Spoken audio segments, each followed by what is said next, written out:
Hey there, Mr. Reddit here. Welcome back to another episode of r/entitled parent stories. Today we have a very special episode for you, a compilation of some of the greatest entitled parent stories we read over the past year. So sit back, relax, and enjoy a few hours of the most entitled parents you've ever heard of. And by the way, Karen assured me that if this video gets 1,000 likes, she won't try to speak to anyone's manager for an entire week. So please smash that like button. And if you're new, subscribe and turn on notifications for new stories from Reddit every single day. And become an official member of the Re-Army today, and I'll give you a shout out in an upcoming video. r/entitled parents. Am I the jerk for not wanting to call my second grader's teacher Dr. Smith? I have a son in second grade who's in a public school in the US that is fully remote. During the first week of school, I listened in on class.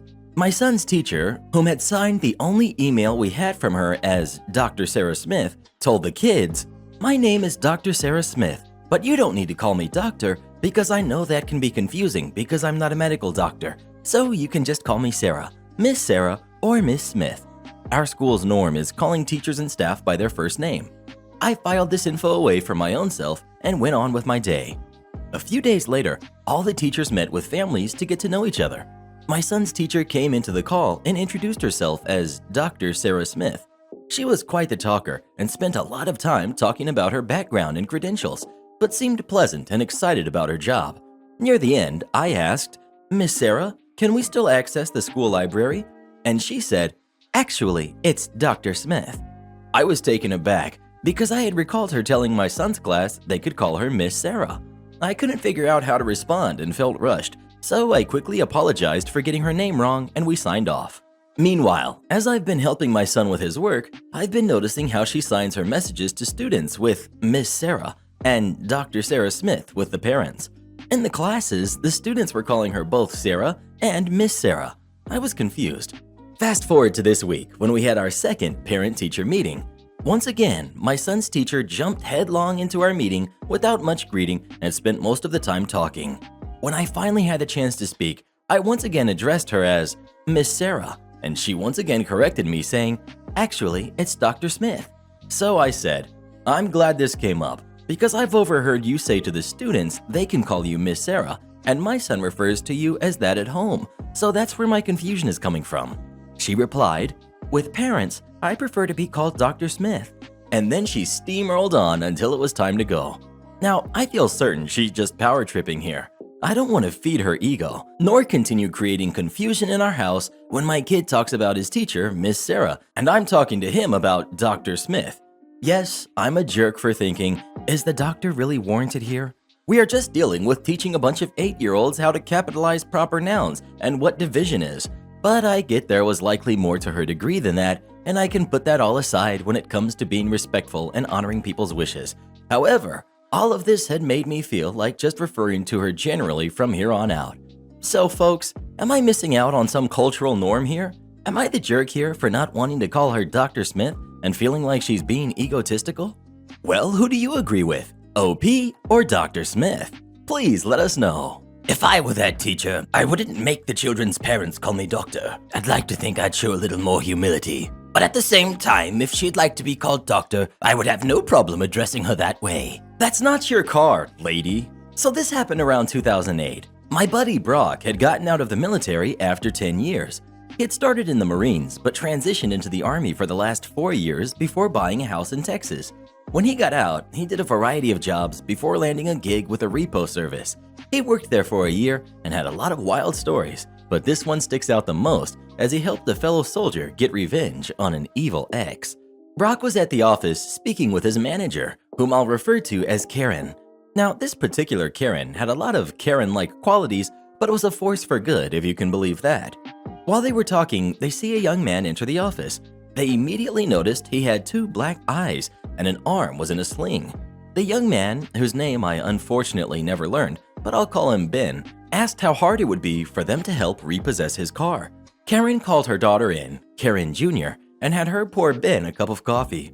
Karen then asked Ben to tell her a story. Ben began with telling her that he had just returned from a deployment.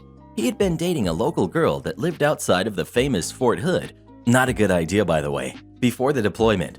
Thanks to a previous deployment, he had managed to get himself a used black Dodge Charger, which was his baby. He further explained that shortly after buying the car, he had met the local girl, who for the sake of the story, I'll call Morgan. Morgan was always asking to drive his car, but he would always decline. When he was getting ready for his deployment, Morgan repeatedly asked if she could borrow the car, but he kept saying no. After much needling, he relented, but on the condition that she take care of his apartment until he comes back from rest and relaxation leave. She agreed. Ben left for his deployment while Morgan took care of his place. When Ben came back for leave, he found his apartment immaculate. He pulled his car from storage, drove to Morgan's. He spent a few days with her before handing her the keys and heading to his home state to visit family before returning to his deployment. He returned again from his deployment and found nothing but trouble. When he walked into his apartment, he found a layer of dust on just about every surface. It was almost like no one had been there in months. When he checked his bedroom, he found his room had been torn apart. All of his drawers had been searched and upturned. He tried to call Morgan, but never received an answer. He located his safe, which was hidden, and found it hadn't been touched. He then grabbed his spare key from the safe, called a buddy of his, and they went to Morgan's. As they pulled up to Morgan's, he saw a car there that he initially didn't recognize, but as they got closer, he realized it was his baby. Morgan had the car painted hot pink and put 24-inch spinners on it. He tried the key just to make sure, and the lights flickered as it unlocked. While his buddy laughed, Ben went to the front door and Morgan answered. He asked what happened to his car, and she responded, "It's my car now." Ben walked away and hopped in his hot pink mess. As he started it, 4 large dudes come out of Morgan's house, one with a baseball bat, and they yanked Ben out of the car. They proceeded to knock him out in the driveway before his friend intervened. He then took Ben to the hospital. I'm honestly not sure if the cops were called on this. I'd assume yes, but even then, Ben said his friend drove by Morgan's house a handful of times while he was in the hospital at random times and the car was never there. Karen stared at Ben for a bit before asking for the paperwork. Ben handed it to her and Karen had a smile form on her face. She then asked Ben for Morgan's phone number. Ben gave it but wasn't aware of what was about to happen. Karen handed the phone to Karen Jr., who then dialed the number. Karen Jr. then began speaking to Morgan, telling her that they had met at one of the local clubs and wanted to know if she was down to party that night. Apparently, Morgan agreed and the plan was set. Brock parked his tow truck at the club and waited. Sure enough, Morgan showed up with the hot pink monster, parked it, and went inside with some girlfriends. Brock gave them 5 minutes before he stealthily drove up to the car and hooked it up. As he was pulling out with the pink monster, Morgan walked out of the club. She saw her car in the tow truck and began trying to flag Brock down, but he was already out of there. The next day, it was business as usual at the office when Morgan called. She was furious that her car was stolen by them and wanted it back. Karen, using her best customer service voice, told her if she had the registration, she could come pick it up.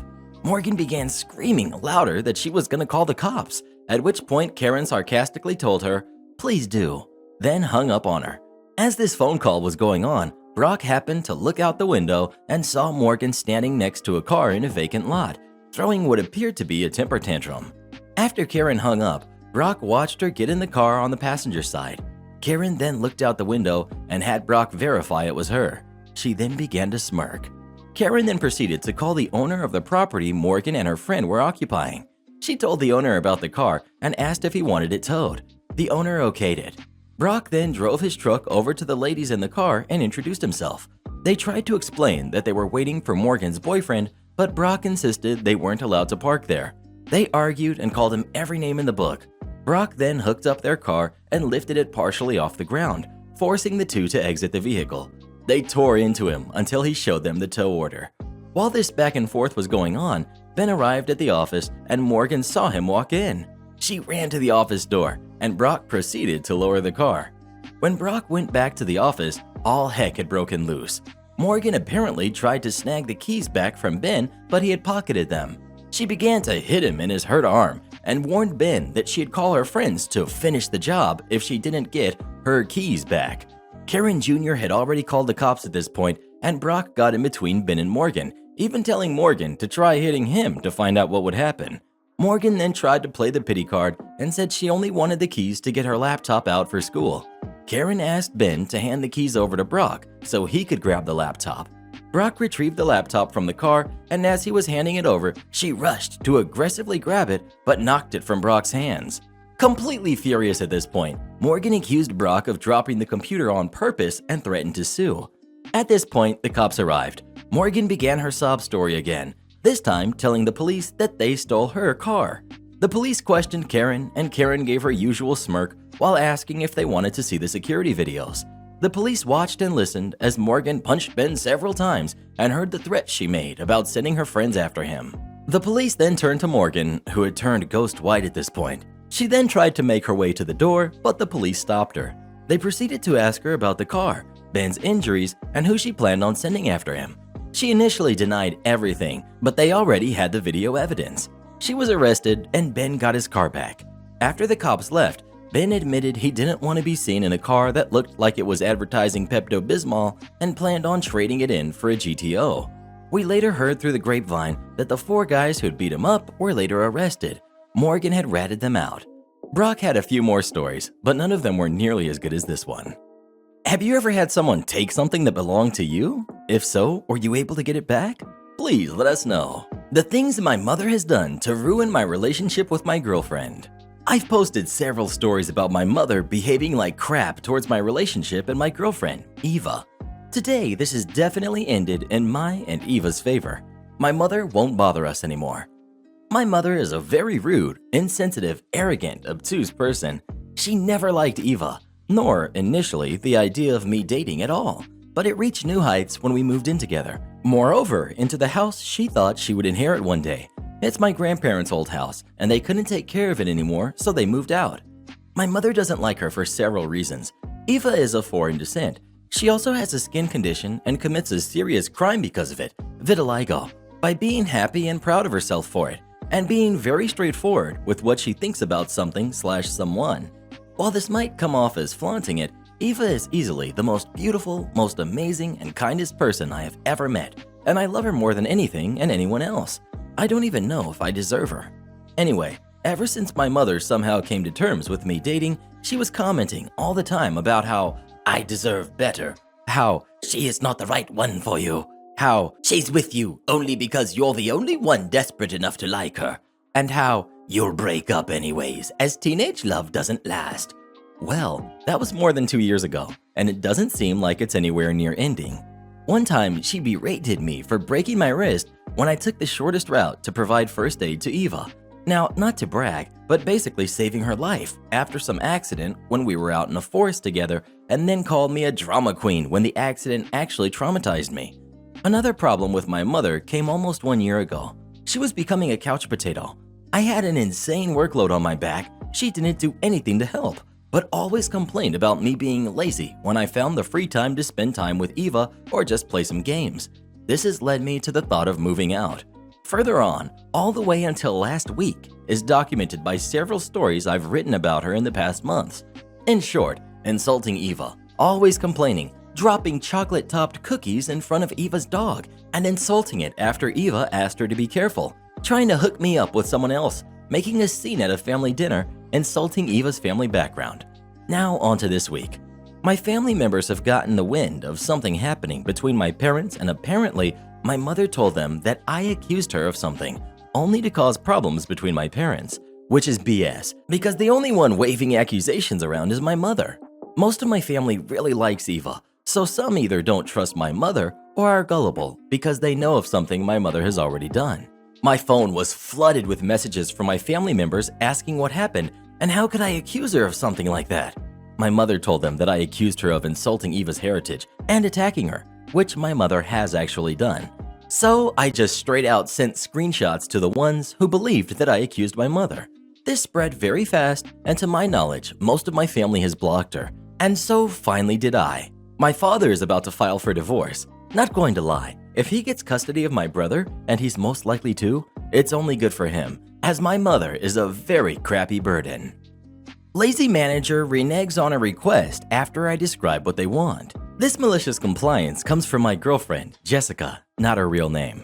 For background, my girlfriend is a software test engineer at a computer science related company. She has a lot of jobs there, but one of them involves the review of bugs in the application, which she sees in the form of a ticket. For background, when Jessica started working at this company, her manager Bob would force every new hire to attend meetings every day, going over the ticketing system in excruciating detail, even though all of the new hires stated that they had used them before and didn't need another tutorial. This finally culminated in her manager stating in front of the whole team that the new hires couldn't attend a meeting as they had to go over the ticketing software, and all of the new hires resoundingly stating they didn't need any more tutorials and would be able to attend, which they did. These tickets got sent to various people, test engineer managers or developers, etc., and in order for them to be closed, the bug needs to be reproduced by the person who wants to close it, and a fix to prevent the bug needs to be added to the code of the product. Here is where the malicious compliance takes place. Jessica is reviewing a ticket documenting a bug in the product, and she consults her manager. The ticket gets sent to her manager, who is tasked with reproducing it in order to develop a patch for said bug. Instead of this, her manager asks her to close the ticket herself, as he can't reproduce the bug. This is clearly not how the ticket reporting works, as the whole point is that open tickets have not been fixed yet. Jessica would just close it since her manager Bob told her to, and she only has worked there for a few months. The only problem with this is that the ticket reporting software requires a reason for closing the ticket to be documented, so people know who to talk to should issues occur. Since Jessica is new, people would expect her to make mistakes, and it wouldn't be the end of the world if she incorrectly closed a ticket. But she wasn't down to take the fall for something she had no control over.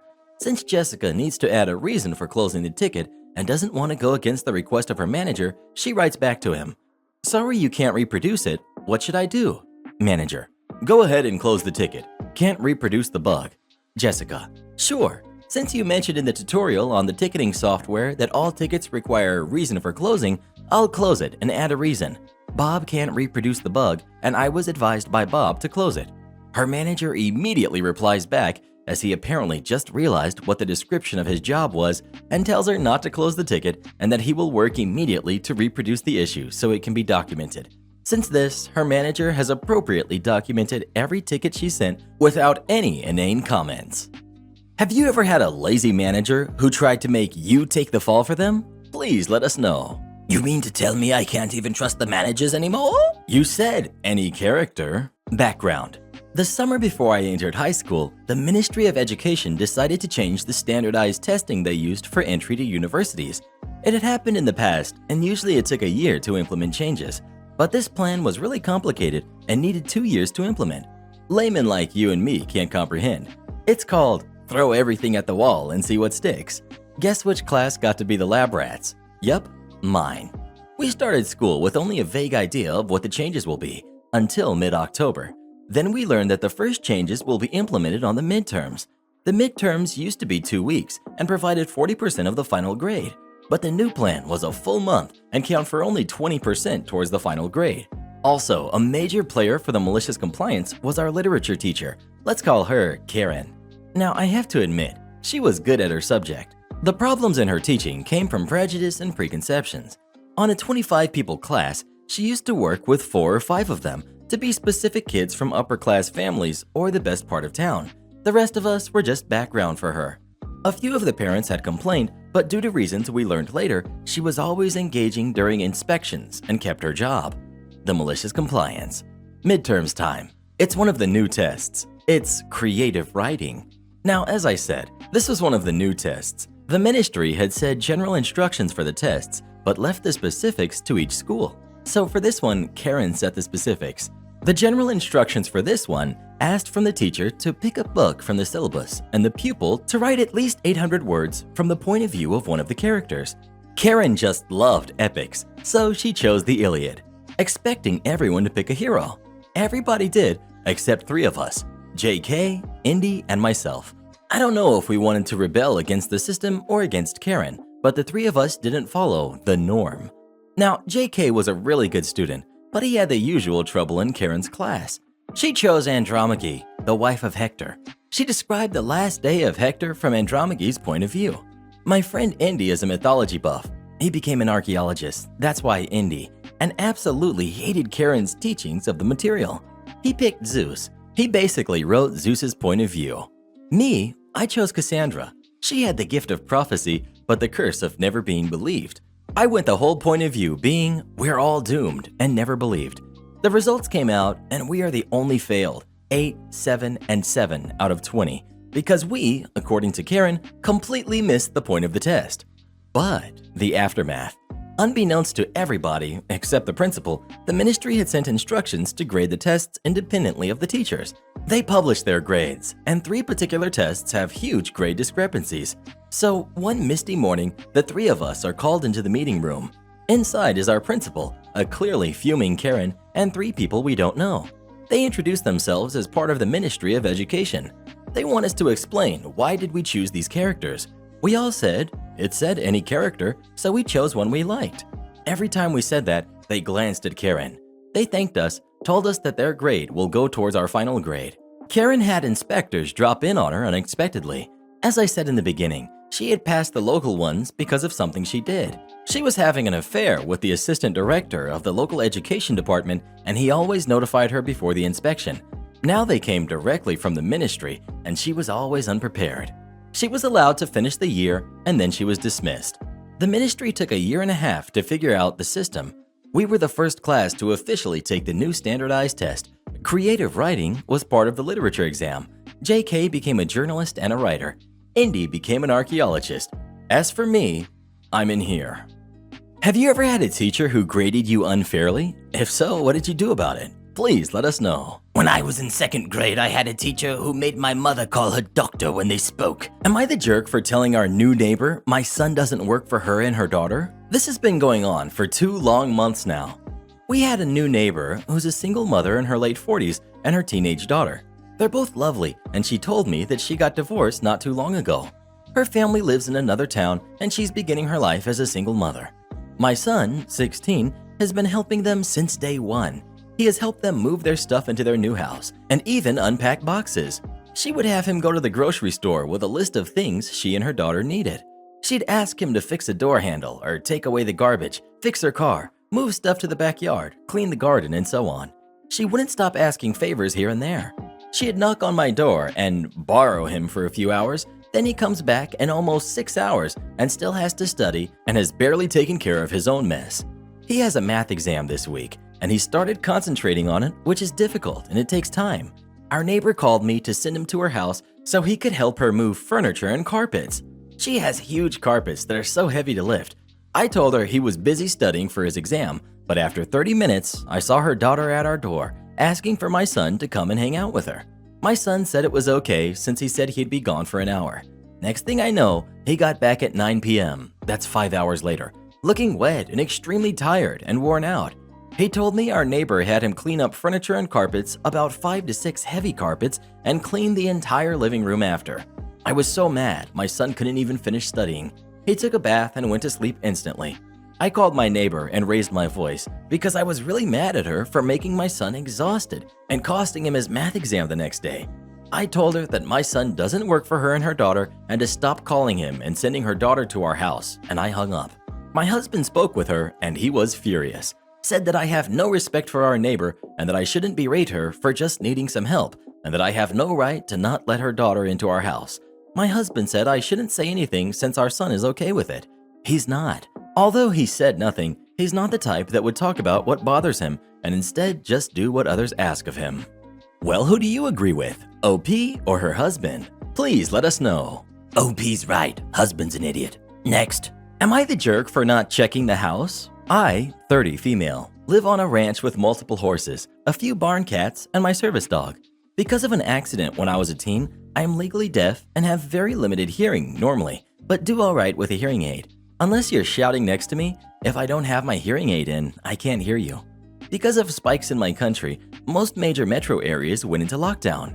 My brother, 32 male, and his wife, 30 female, were afraid to be in the city with their new baby, 6 months old. And my brother asks if they could stay with me in the countryside. I agreed as long as they cleaned up after themselves and respected my animal's space. Me and my sister-in-law get along okay, but we've never been close. She doesn't know much sign language, so I have to rely on lip reading when we talk. I really only use my hearing aid when I go out, but I've gotten used to not wearing it at home, which is where the problem is. My brother had to go into the city over the weekend for work, leaving me, sister-in-law, and the baby alone for the weekend. On Saturday, I get up, and while making breakfast, I see that both my brother's car and sister-in-law's car are gone.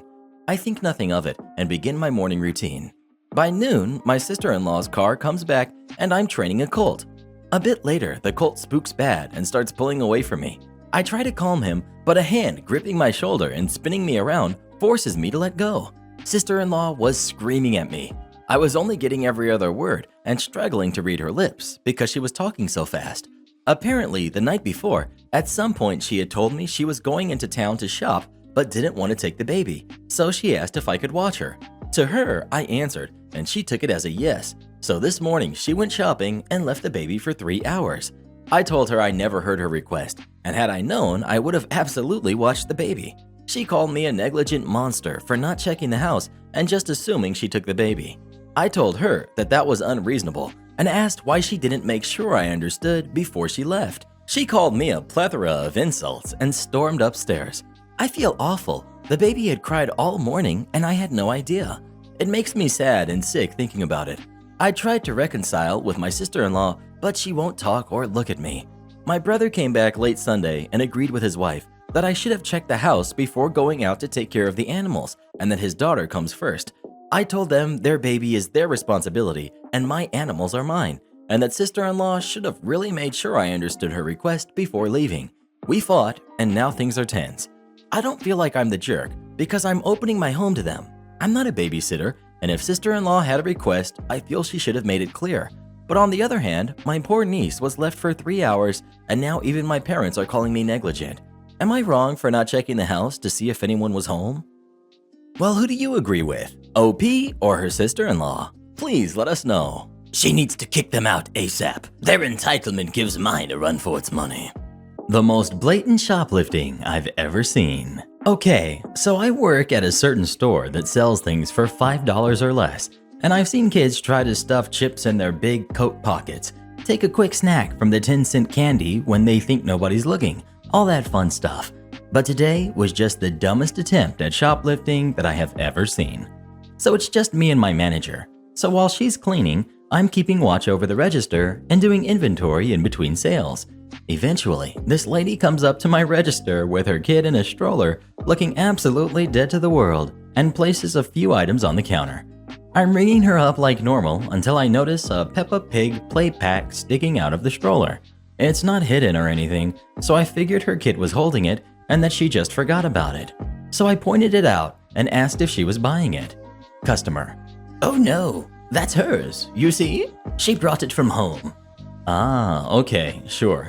Your unconscious 3-year-old brought along an unopened play pack on her and mom's trip to the store. I'm already ready to call this woman out on it, but benefit of the doubt, right? She could have brought it from home and then fell asleep, but then this woman kept talking. Wow, you guys sell this here? I've never seen it in your store. She readjusts it in the stroller. Hold on to it and don't lose it. Now, as she's readjusting it, I almost burst into laughter then and there.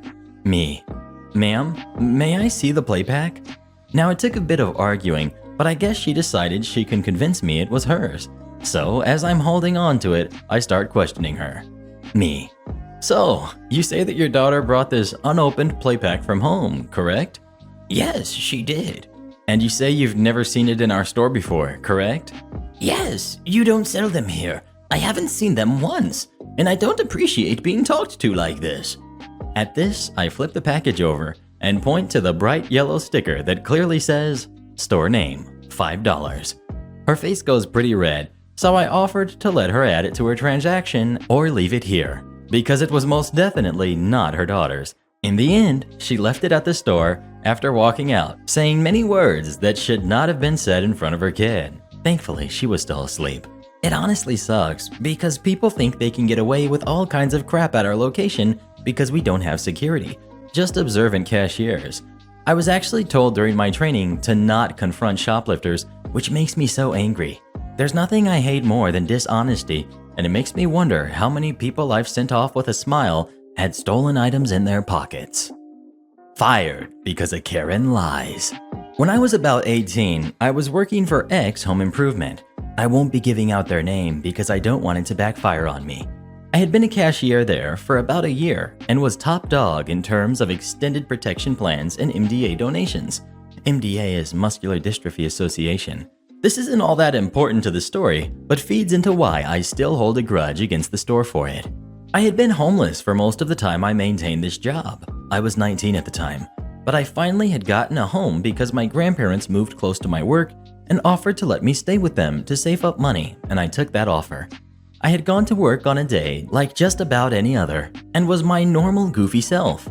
I would sing along with songs that played overhead, jokingly dance, and goof around with my coworkers. I see a lady coming toward the registers, so I flag her down to let her know I'm open, and she enters my lane. This is the Karen, by the way. Not knowing she was a Karen, I decided to try and joke around a little bit. I was standing there holding my scale gun in a James Bond pose, pretending to sweep the area with it. Not actually pressing the button, but just like a spy would when clearing a room. And then I hear it. Excuse me? Why the heck are you pointing that thing at me? Me. I'm sorry? Why are you threatening me with that? Ma'am, I'm not intending anything as a threat. I apologize if you mistook my actions, but I was just goofing around with some of my coworkers while I was waiting for you to pull up to my register. Well, don't ever do that again. I apologized to her and went about scanning her items. Just a few odds and ends and a rug. I carried on with my day as she seemed fine. She walked out of the door with a huge smile on her face, and I thought I had done a good job. I get a call from my manager telling me to report to the HR office immediately. I'm a little concerned, asking myself if it could be about the lady. I didn't know what was going on, but I maintained a positive attitude. My dad always says, think positive and positive things will come your way. I get there and the door cracked open. I push it lightly and see the store manager and the assistant manager as well as the HR lady sitting there. Store manager. OP, please have a seat. Assistant manager, would you please read him the complaint? Assistant manager just kind of glares at me before reading the paper he had in his hand. Well, we had a lady call up here about 20 minutes ago, absolutely bawling her eyes out, saying that you threatened her. She said you pointed the scanner at her. She stated when you were asked to stop that you glared at her and threatened her, calling her really mean names, and saying that you were going to track her down after you got off of work. I was in utter shock. My heart sank to my stomach, and tears began to well up in my eyes. I could not believe somebody would lie to someone about me like this. They made me seem like I belong in some hillbilly horror movie. I knew what was coming, and I tried to reason with them, but I couldn't convince them to be on my side. They are hard believers in the Karen mantra, the customer is always right. Store manager. OP, I understand that you're upset right now, but you cannot say these things to a customer. Now, I'm sorry, but we are going to have to let you go. Leave your name tag and your vest here with us. You have 10 minutes to collect your things. After you leave here today, you are banned from the premises for 15 months. I ripped my name tag and vest off and just threw it on the ground, trying to get out of there before they started. I walked down to the nearest grocery store parking lot and sat on a natural hill for hours, crying because I had been so harshly blindsided. I wouldn't even get to tell my side of the story. They fired me on a Class A violation, which means I am not hireable by any ex-improvement store in the country. I wound up getting a job at Walmart, which was also ended because of an entitled Karen. I'll post it later if you guys want. They didn't even review the footage because I know if they had, they wouldn't have fired me. Sadly, there isn't a satisfying end to this one. It's just a tale of getting done over by a Karen. I hope you all enjoyed the read. Karen tries to steal my boyfriend. I kick her out of my house even though she has nowhere else to go. My boyfriend, who's 30 male, and I, 28 female, moved into a fairly large house together last year. When all of the craziness started getting out of hand, we decided to open up our house to one of our friends, 30 female, and my boyfriend's cousin, 19 female. The friend who moved in with us, Kate, fake name, lost her job before all of this started, and 2 months ago, with the end of lease, she couldn't afford a place to live. My boyfriend and I have a common friend group that we have known since the college days, around 7 years. Kate joined this group 2 years ago. When our friends informed us of her losing her house, we decided, hey, we have free space. Come stay with us for a while until you can find a permanent solution. We also covered the food expenses while she helped with the chores. She accepted and moved in within a few days. When she first moved in, she was acting friendly with me, but as time progressed, she started becoming colder and colder towards me, but was still friendly with my boyfriend. A month ago, she started acting weird.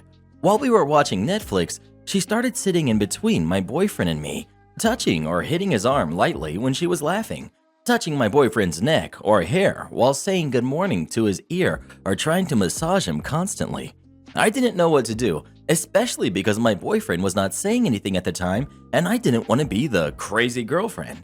However, he set me down a week or so ago and told me he was extremely uncomfortable by the way Kate was behaving. Let me tell you, I was so relieved that I was not the only one who was thinking she was acting strange.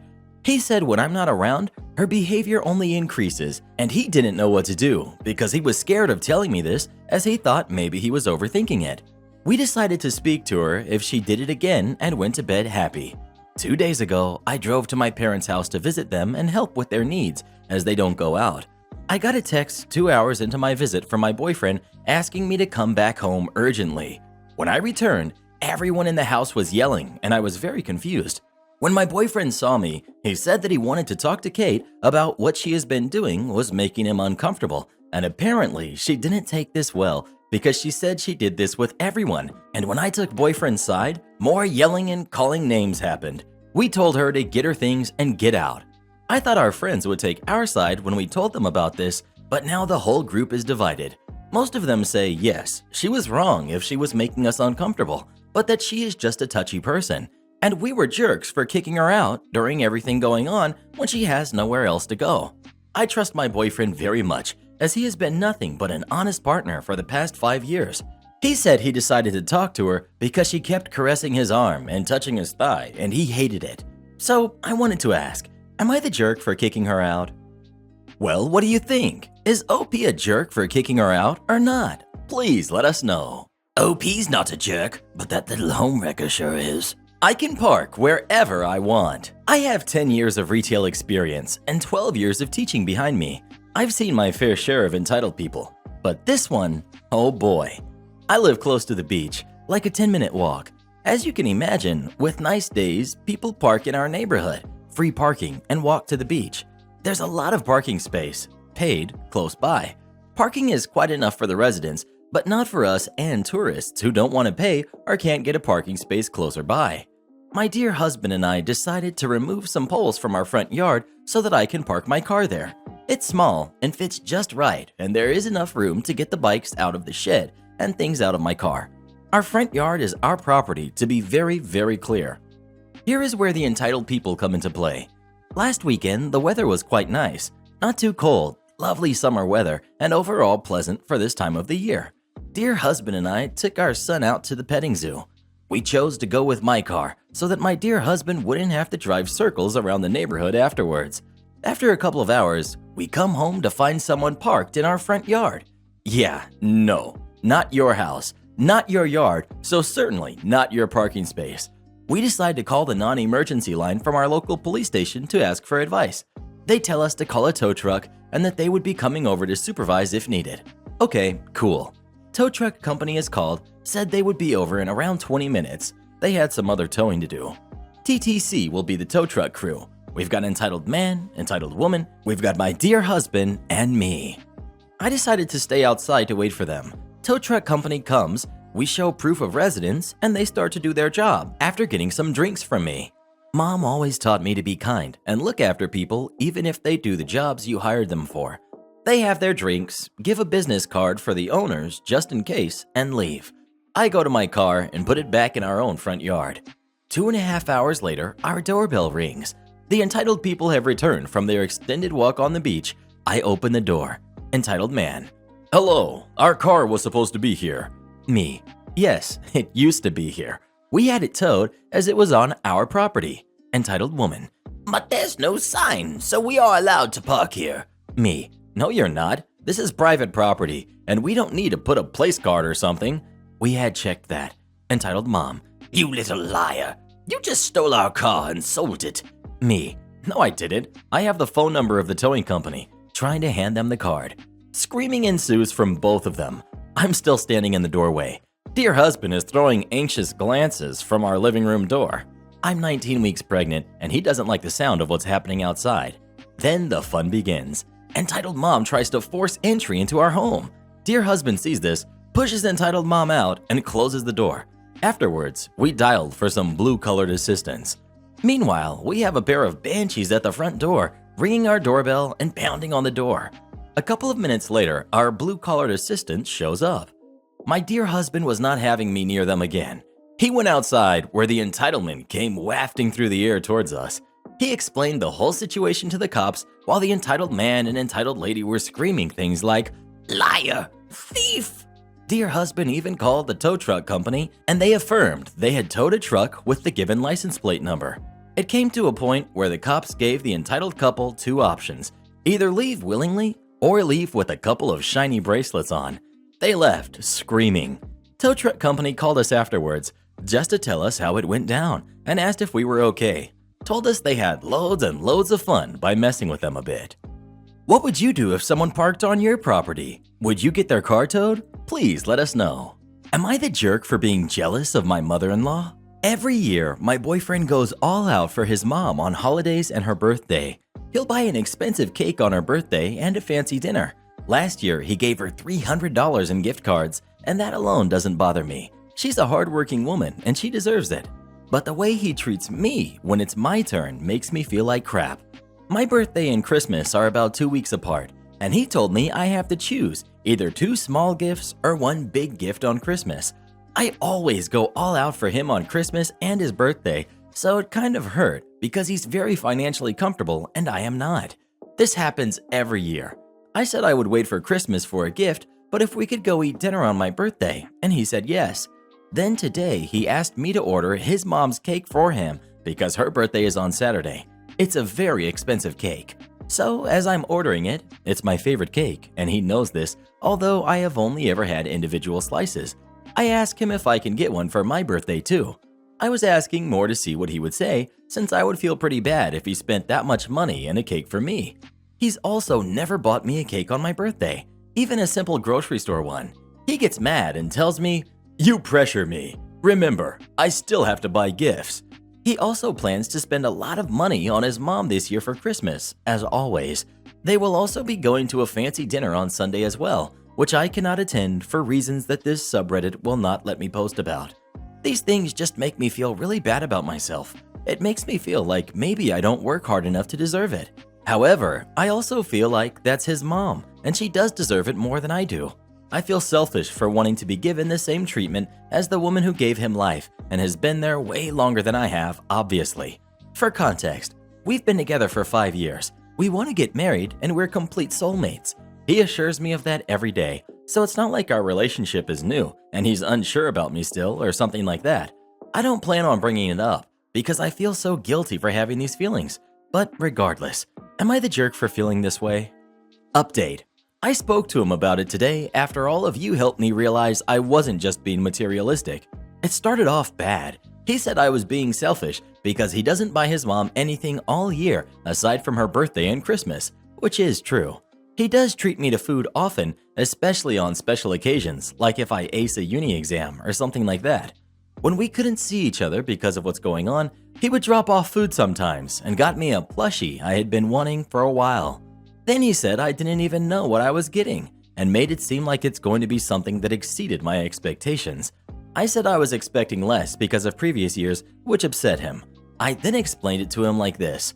I got upset when we were entering college together years ago, and his mom bought him a laptop and then bought his sister a laptop that was way better than his, even though she didn't need it. He didn't mind it at all, said I was overreacting. I told him my parents always treated my siblings and I fair with gifts. If I got a Nintendo DS as a kid for Christmas, then my brothers got one too at the same time. They always taught us that we had to be fair so nobody felt left out, and because they loved us equally. He has always gotten less than his sister, embarrassingly less, to the point where it's super awkward to watch them open presents. It doesn't bother him at all, even though it mortifies me. He literally doesn't care, says he knows his mom loves him the same and shows it in other ways, which is why I think he doesn't see why I am upset. When I explained it like this, he apologized to me and seemed to understand why I felt this way. He seemed hurt, asking if I think that's what determines his love for me. I said no, But regardless, it made me feel less. He calmed down and said it's okay to want gifts and that he thinks he understands that gifts are a love language for me. Not something I expect every day, but would want more attention on for my birthday and Christmas. And I was over the moon that he understood. I think we're on the same page, but we'll see how the holidays play out. Sorry for such a long update. Thanks everybody. You are all so kind to me and encouraged me to value myself more. Lady causes a scene over an ID. So, I work as a cashier at a retail store with a dog as the mascot. We sell all sorts of wares such as groceries, clothes, etc. We also sell alcohol. I love this job and 99% of the clientele is amazing. However, this one particular day, we got a bad egg. Now, store policy is that we check every single ID for anyone purchasing alcohol. It was one of the first things that cashiers were taught during training.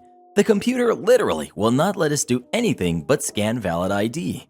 So this one day, a woman comes through my lane. She's pleasant, at first. Let's call her entitled person.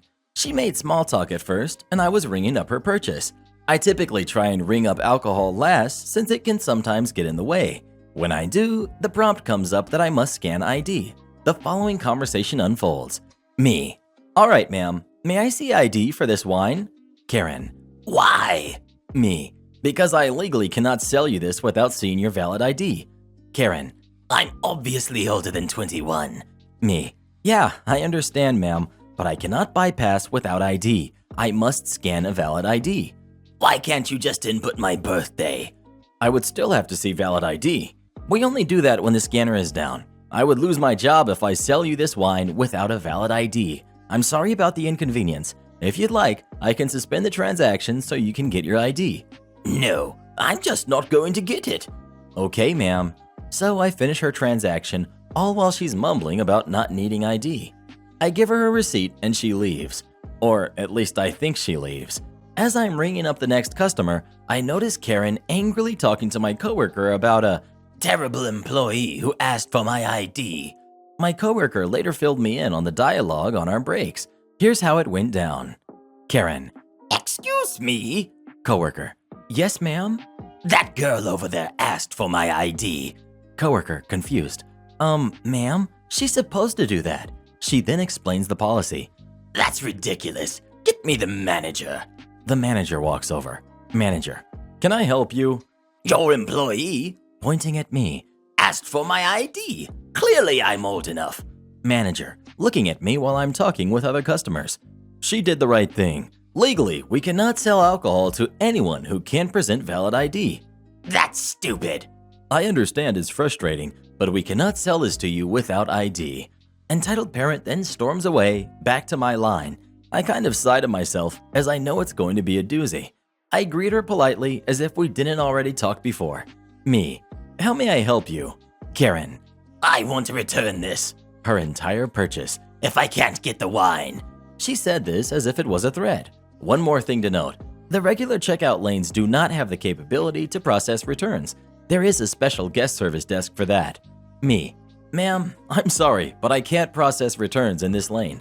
However, my coworker over there at guest service, pointing to my coworker, would be happy to help you. BS. You can process returns. At this point, I've lost my patience. Me. Ma'am, I must reiterate that I cannot process returns. This register is not equipped with that software. If you'd like to return those items, you're going to have to go to guest services. It's at this point that my other coworker, B, joins in. B. She's right. We can't process returns in these lanes. There's no line at the guest service, so they'll be able to help you right away. Fine. She yanked up her items and stormed away, but not without one last exchange with B. B. Have a nice day. Karen. Oh, forget you. B. You too, ma'am. Later on, manager pulled me aside to tell me I did nothing wrong and praised me for doing the right thing. It's been about a week since this happened, and it still makes me laugh. Customer blames my employee for stealing something off his car that it was never equipped with in the first place. So I work as the service manager at a local car dealer. Basically, I'm over the entire service department, so most of my day is just dealing with complaints. But I had a new one yesterday, and that's something to say. So a customer comes in just for an oil change. This particular customer had never serviced any vehicles with us before. As soon as he checks out, he walks out to his car and pops his hood and notices that his engine cover is missing. Why would you go out and just happen to pop the hood open if you didn't already know it was missing? And proceeds to lose his ever-loving mind. Of course, I get involved. He claims that he just checked his oil yesterday and the cover was there, but now it's not. I walk back to my technician's work area to check and see if maybe he took it off and just forgot to put it back on, which can happen sometimes. In this case, there would be no reason to remove it because it's not required to do an oil change, but I figured I should at least cover all my bases. I check around his work area, his toolbox, etc., and there is of course no cover. I asked him if he noticed it, and he tells me that there was no cover on it when he opened the hood. So I basically tell Mr. Customer. I checked the technician's work area and spoke with him as well. It was not on the engine when he opened the hood. He continues to lose his mind and accuses my technician of stealing the cover. I looked him dead in the eye and said, "Sir, I'm pretty positive he didn't take your engine cover to put on his entirely different make and model of vehicle." I told him I wasn't buying him a new cover. He proceeds to tell me that he'd be okay with a used one. Another red flag. If you were convinced that we stole it, why would you be okay with a used one? And I told him, just to make him happy, that if I came across a used one, if we have a similar vehicle traded in for example, I'll see if I can snag one just to make him go away. Fast forward to this morning. Walking by the detail department, there is another exact year, make, model vehicle that had been traded in and they were cleaning up for the lot. I popped the hood and no cover. Thinking there's no way it's a coincidence, I go to my parts department and ask them to price me out a new engine cover. I want the part number and price. Parts guy puts the VIN in and goes, "What engine cover? That vehicle never came with one." So this jerk knew there was no cover. He probably bought it used and there wasn't one there, and he assumed there was supposed to be, and brought it to us for a cheap oil change because he thought he could just freak out and we'd cave and he'd get one for free. So now I get to call him Monday to let him know that 1. He's not getting an engine cover because they don't exist for that vehicle, and 2. We will not ever service any vehicle for him at any point in the future. He is fired as a customer. Speaking of cars, what kind of car do you drive? Please let us know. Usually the Mercedes, but sometimes my Beamer. Am I the jerk for basically calling my in-laws' lifestyle pathetic after they tried shoving it down my throat? Thankfully, my husband and I have lived out of state for most of our 14 years together, so we haven't had to deal with ignorance from his family on how we live and or raise our kids. However, my father-in-law fell ill, so we moved back to the state to care for him, as my mother-in-law is far too old and weak to do so herself, and her daughters, who live in the state, couldn't be bothered. We've lived right beside them for going on 10 months now. We have a 9-year-old son and a 6-year-old daughter. Both are very intelligent, respectful, and insanely empathetic. We raised our kids in a way that was completely against how we were raised, which was basically to sit down, shut up, and never question a darn thing. My husband and I both had a very toxic childhood and were silenced when it came to everything. Ever since living beside his parents, they've attempted to inflict this onto my kids. Now, it started off small, like father-in-law telling my 9-year-old that it was his duty as a man of the house to pick up an axe/chainsaw to cut the house firewood. Mind you, we do not have a wood stove, so my father-in-law just expected my kid to run outside with a chainsaw and hack up firewood for his house. When I said no, my father-in-law flipped out on my husband and said I was weakening my son and stripping him of his manly expected duties. Or my mother-in-law telling my 6-year-old that she is old enough to prepare and cook meals for the family. I only found this out a couple weeks ago when I got home from work and found a burn on my daughter's forearm from apparently a hot pan she was attempting to take out of the oven. Not only did she burn herself, but she also got the 5th degree from my mother-in-law, stating that her food was bland and that she needed to be better if you ever expect to get married someday. Anyways, I went to discuss these matters with my mother-in-law and father-in-law because I had had it and they weren't listening to my husband. When I arrived, they were cross with me and said that they were concerned that my kids were going to grow up to be entitled snowflakes and that I'm raising them in such a way that they will never know how to fend for themselves or understand life. I told them that they needed to stop inflicting 50s livelihood onto my kids and that under no circumstances will my kids be restrained to a toxic lifestyle that people whom they barely know are trying to enforce. They told me to leave. I said gladly. Now, my sister-in-laws all of a sudden give a darn and have messaged my husband stating that his life has been tarnished by me and that I am destroying what his parents taught him. Independence, apparently, and the ability to live without need. Am I the jerk? Well, what do you think? Is Opie the jerk or not? Please let us know. A night of tears, this time not in the walk-in. I've been serving in the same restaurant for almost 2 years now, but have been a server for almost 23 years total off and on. Last night was the normal busy Friday. Long waits, crappy guests, mediocre tips, and a smattering of amazing people in between. One of my last tables was a couple who were fun from the beginning, joking and laughing, truly acknowledging me and allowing me to say everything I'm required to say. After ordering, the wife tells me they're in no big hurry as this is the first time they've been out alone together in over a year. I had expected her to say, since lockdown, since I hear that a lot, but was surprised at it being over a year. I asked if they had come out to celebrate something or if they just didn't get to get out much, and she replied that they didn't get out much because they have a lot of kids. Of course I was curious, so asked how many kids qualified as a lot. She responded nonchalantly, 10. 10 kids? My mind was going crazy. I can barely afford one kid right now, and trying to keep him sane during all of this has been a struggle. How are they surviving with 10? I replied with something along the lines of 10 really being a lot of kids and asked the age range of the kids.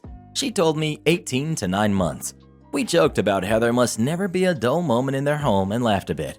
Then she shared that all of the kids had been adopted. The 18-year-old most recently, and she had been surprised when they told her they wanted to adopt her. Apparently, her exact words were, "You want me?" That's when I got misty-eyed. These two people were so full of love, so kind-hearted, so grateful to have a night for themselves, I just wanted to do something for them. I went to my manager and said, "I want to ask you a question and you can tell me no, but I have to try." I then told him their short story and asked if we could comp their app or do something, just to make their night more memorable. He didn't even hesitate and told me he would do whatever my heart desired for them. They got my employee discount, 30% off their entire check. They enjoyed their meal, packed up their leftovers, attentively listened to the donations and gift card spiel I had to give them, and made a donation even. I then surprised them with the check. I told them that I wanted to do what I could for them, so I had given them my employee discount. I said I wanted to give back a little bit of kindness to them that they had given to so many. The wife asked me, "Why are you like the sweetest human ever?" I told her that I felt moved to do something and this was all I could do for them at the moment. She was crying. He was speechless. I started crying. It was just a touching moment, one of those pure, heartwarming moments. The discount they received was about $17. Their check was around $53 still, and they left me $30. Then told the manager I was the best person they ever had the joy of meeting. Moments like these are why I still enjoy serving.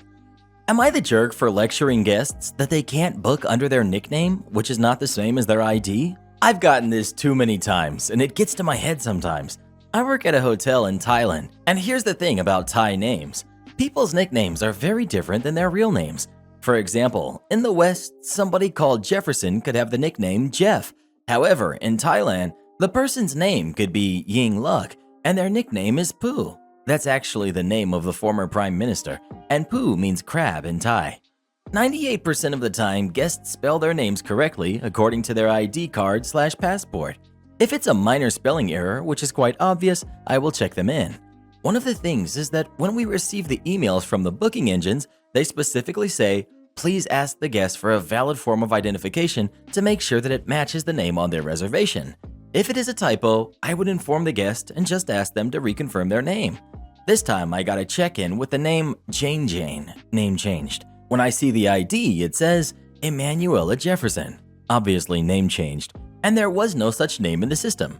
I asked the lady to reconfirm what her reservation is under, and she says, "I reserved it under Jane." She said the previous hotel had no problem finding a reservation. I calmly explained that I am not allowed to check her in without a matching valid form of ID. However, since I was the manager, I didn't want to ruin their day, so I asked for her booking confirmation to copy, and sure enough, on her phone it said Jane. I was so fed up of this happening because it happened before with a lady who put her nickname instead of her surname. Our system sorts by surname, so it was very difficult to find her reservation on a busy day. So I decided to give her a lecture. I did have a natural CS apology voice, so I used that. "Ma'am, I will make an exception this time to allow you to check in using this name.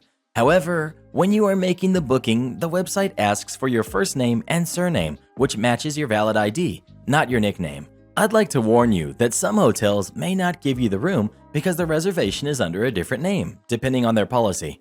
Please do reserve the room under Emanuela Jefferson next time.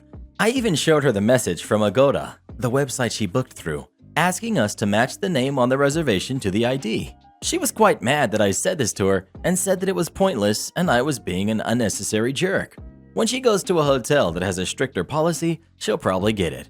So Reddit, am I the jerk? My son is a professional gamer, so he must get this for free. So, I'll tell a little bit of backstory. In Finland, we have this thing called TED, which is like a work experience thing. In the 8th grade, it lasts a week. I was 14 and I had taken a job in a tech store. It was good. I am somewhat nerdy and I know about technology and computers. This is all translated from the Finnish conversation. I am a high school student and my English might have some mistakes. We've got entitled kid, esports kid. We've got entitled mom. We've got me. We've got the store manager, Pekka, change name. So I had been working there for a few days and it was Thursday, around 2 p.m. I had about an hour left of work time since the TET rule said that the work time was 6 hours. I was behind a cash register desk, filling the cabinets with some phones that had arrived in a shipment that day. Then the entitled mom and entitled kid entered in. The store manager was in the storage. The mom was in her 40s, and the kid was about 11 to 13. Me. Hello, welcome to the tech store. How can I help you? Entitled mom. Good afternoon.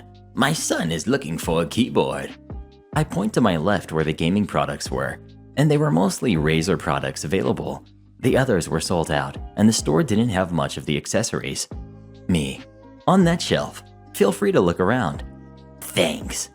The entitled mom and the entitled kid walked over, and I kept on filling the cabinet. I heard some discussion from behind me, but I didn't bother to listen to it. Sometime later, I was done and looked over to them. They were looking at the prices and thinking about it. Me. Need some help? Entitled mom. Yeah, I don't understand the difference between this Black Widow Ultimate Chroma and this Ornata Chroma. They look alike. Can you please tell me the difference? Entitled kid. Mom, the Black Widow is better. It's mechanical, like I told you. The kid had this high-pitched voice, a really irritating one. Me. Your son is right. The difference is that the Black Widow is mechanical and has faster response times than the Ornata, which is mechanical. The Black Widow is also more expensive, but that is logical since it was mechanical. The entitled mom looked over to the entitled kid who was smiling. Entitled mom. We will take this one then. The entitled mom walked to the register and I scanned the barcode. The keyboard was 129 euros. Me. All right, ma'am. That will be 129 euros. What? 130 euros for a piece of plastic? What the heck? Me. Calm down, ma'am. It's the normal price. My son plays competitively. He needs this. Me. Really? Well, what does he play? The entitled kid looked at me. I play CSGO in a professional team. I just looked at him, holding my laughter. This kid just told me that he plays a K through 16 game professionally. It was hilarious. K through 16 is the equivalent of the ESRB rating teen. Me, sarcastic tone. Oh, really? What is the team name? The kid smiled more. His smile kinda looked like a troll face. Entitled kid. Our team is called Killer Bee Esports. I just bursted into laughter. This kid had just told me a group that I didn't know of. I laugh. Hold on, I'll check. I looked up the team on my phone and found a Steam group and looked at it. The members had ridiculous names. I was laughing so hard because the kid was so serious about being professionals. Me. I'm sorry, kid, but this gaming group is far from being professional. Even if you were professionals, I couldn't give you this keyboard for free since you aren't sponsored by us. The store was a part of a chain. The mom was looking at me, being very angry. What are you laughing at? He is a professional gamer. He is good. I have watched him play. We need to get this for free. You are so rude, young man. Me. I'm sorry, but he's not a professional. I see no awards or anything to reference some sort of esport activity. Entitled kid. I used to play for the 3D Max Juniors. That doesn't exist, and that isn't even finished. I just laughed even harder. I couldn't help it. This kid was so bad at lying. Are you kidding me? Look at you. You're not old enough to play CSGO. Not professionally. His age? That's your best argument? How old are you? I'm 14. You're 14 and you call my son young? Shame on you. It's my TED week, so it's part-time. Entitled mom was looking at her son with a weird smile, and the kid smiled back. She turned to me. We'll make a compromise. I will pay the full price. I was getting suspicious from the tone of her voice, which had turned to a kind and soft voice. And I get those headphones from the shelf. Points to a pair of Razer Kraken 7.1S, 110 euros. I looked at her with an annoyed gaze and stayed quiet for a moment. Are you kidding me? You're asking for a keyboard and a headset for the price of one? I explained to her that we have some bundles sometimes, but she just can't make one out of thin air. She just looked at me, annoyed. Let me talk to your manager. Okay. Points to some security cameras. Don't think of trying to leave. You have cameras watching you. I walked to the warehouse and called for the store manager, Pekka, to come and help me with a customer. Surprisingly, the entitled mom and entitled kid hadn't left. Manager. Hello, ma'am. I'm Pekka. What seems to be the problem? Your part-time employee is rude to me and makes fun of my son. That's not entirely true. She claimed her son is a professional gamer on a team, and they are trying to get equipment for free. Manager. Ma'am, is this true? No, he's lying. The manager just stood there, looking at the angry mom, her kid, and me. I'll check the camera recordings. He said that and went into the security room. Sometime later, he came out. Ma'am, I have to ask you to pay for the keyboard and leave. What the heck? He's rude to me and my son. We need these for free. My son is traumatized after your behavior. Manager. The other option is for you to not pay and leave without the keyboard. Entitled mom just looked at us and hesitantly paid for the keyboard and was about to leave until she yelled from the front door. You lost a customer for life. I'm not coming back here ever again. Despite her actions, my work experience went well. I got good points for the work. Sometimes when I go to the store, I talk with Pekka about the pro player kid and we laugh. Surprisingly, the entitled mom or the kid never visited the store anymore. Karen expects to use my car because she's pregnant. I flat out refuse. I'm 27, female, and my friend John, who's 28, got Lisa pregnant. She's 27. She's 8 months in and neither have a car. There's a second guy involved because he was getting with Lisa some of the same days that John was, so they got no clue who the dad is. But this guy is doing the bare minimum of paying 1/3 of her doctor's bills. Before I worked from 6 a.m. to 2 p.m., John borrowed my car in the afternoons to take Lisa to the doctors and such. Now Christmas is coming. This is my money-making period. From November till New Year's, I become a social recluse who works about 15-hour days. I had warned John in July and in October that my car would no longer be available from November onwards. He said he'd find a solution. They've been unable to find another car, and so Lisa called me to compromise. Lend them my car and I carpool to work. Keep my normal hours. Co-sign a car with John. Forward them money to buy one. I'm not okay with any of those options, so I said no. Lisa talked about her pregnancy trouble. It's a newborn during winter. Public transportation is not safe right now. No one else is willing to help. It's not just about me anymore. Don't I feel any empathy or compassion for her baby? That's the short, polite version. I know she's full of hormones and stressed, but I didn't appreciate the guilt trip. I'm not the baby daddy, and I've helped her more than her own parents and the other guy have. I told her that, and she's accusing me of shaming her. So I went with it and was like, you figured out how to get with 2 guys in one day, multiple times without a car. You can figure out how to manage the consequences without a car. It's your baby. She threw me the old classic. There's a special place in heck for women who don't support other women. And I was like, oh, good, you won't be there. It's a highway to heck after all. John called and said I was a jerk. The heck part was kind of funny, but I'm a jerk for everything else. because Lisa really tried hard to work with me and I'm being stubborn. I agreed that some things I said were hurtful, but in the context, I feel justified. She has 2 potential baby daddies, roommates, her parents are in this city, and I'm the one receiving her wrath? She's due in a month, and I was clear from the start I would only help till November. So not only was Lisa's guilt trip about the baby moot, what the heck have they been doing the last 8 months? This should have been sorted out by now. John said I'm a cold-hearted jerk for taking the car away, and he called our mutuals and they got involved, but no one's offering up their cars either. I know I'm a jerk for what I said. There's not even a doubt in my mind that I was a jerk. But I really need to know, am I the jerk for not letting them keep using my car anymore? Especially as no one else is stepping up. Or am I the jerk because no one else is letting them use theirs? Am I the jerk for not letting them keep using my car this winter? Edit. John's a high school friend. This is the first time he's ever done me dirty. Lisa is a 2-week fling he had. Both John and the other guy are getting paternity tests done, and they're not sticking around if they're not the father. There is also at least 2 other potential fathers from around the same time. So yeah, no one actually is committed to Lisa and the baby. They're kind of just there in case it's theirs, but high-key hoping it's not.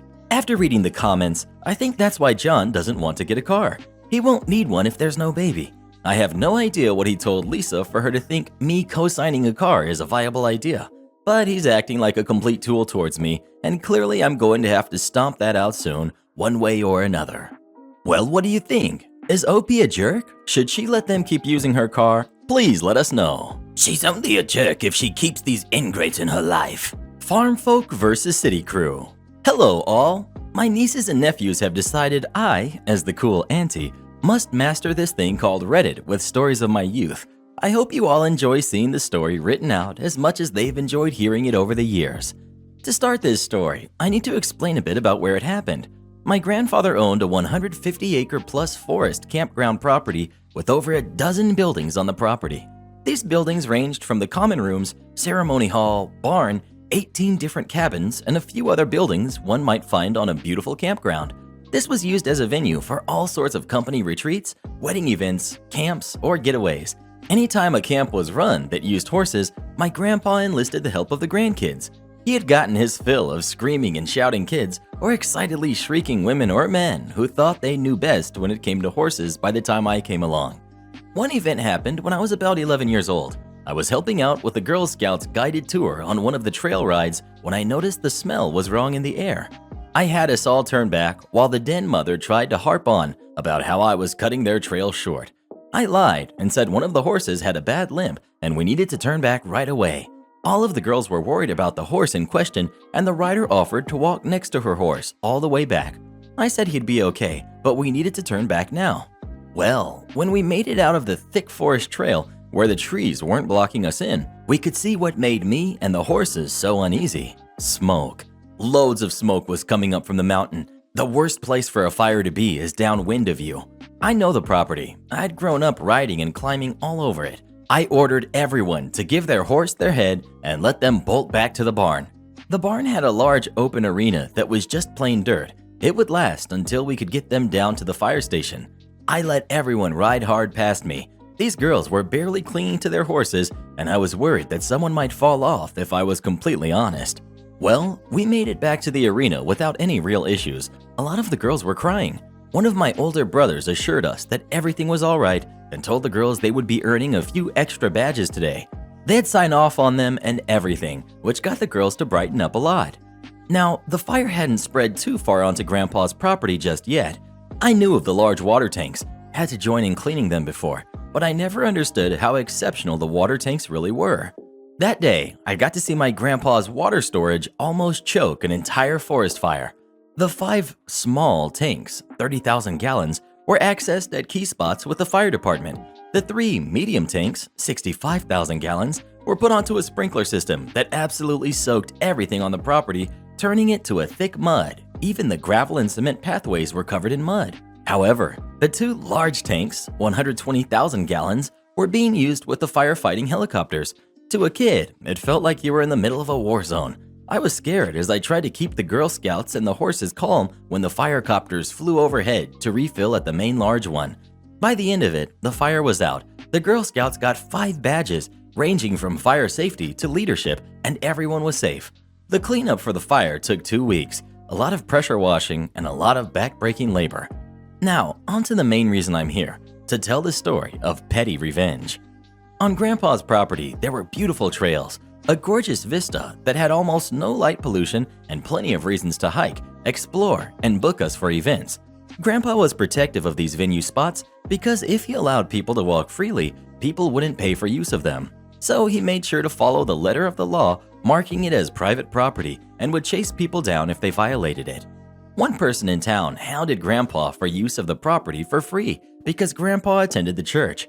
She demanded Grandpa give them free use of the property for every book study, every little event.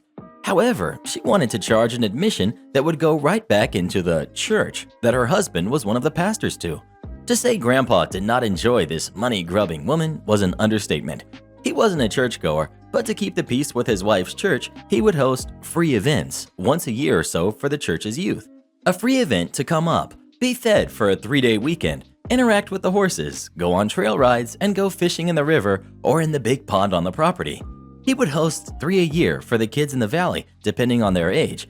He would also enlist his kids and grandkids to help out with the events to save on costs of running them.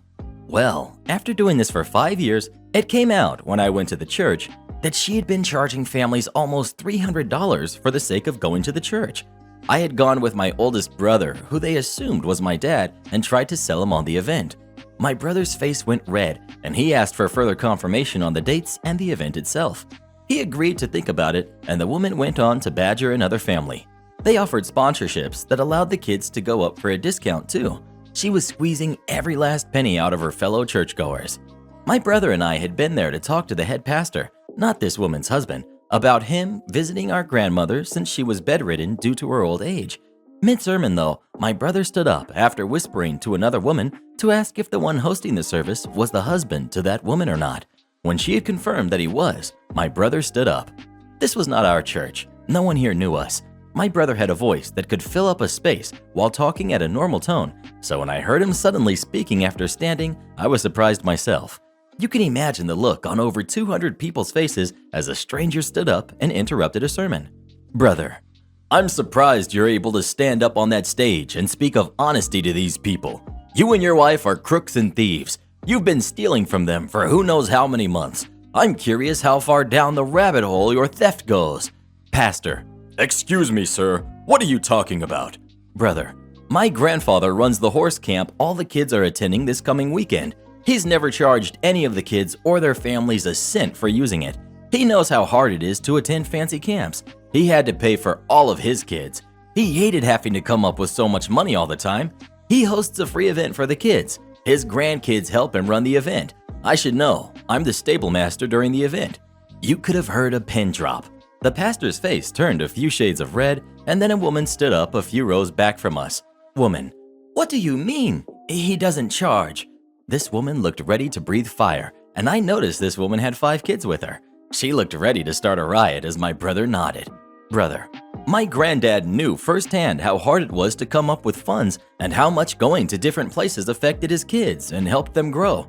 He pays for their food. He lets them use the horses, has his family teach them about horses, and, hey Daniel, remember me?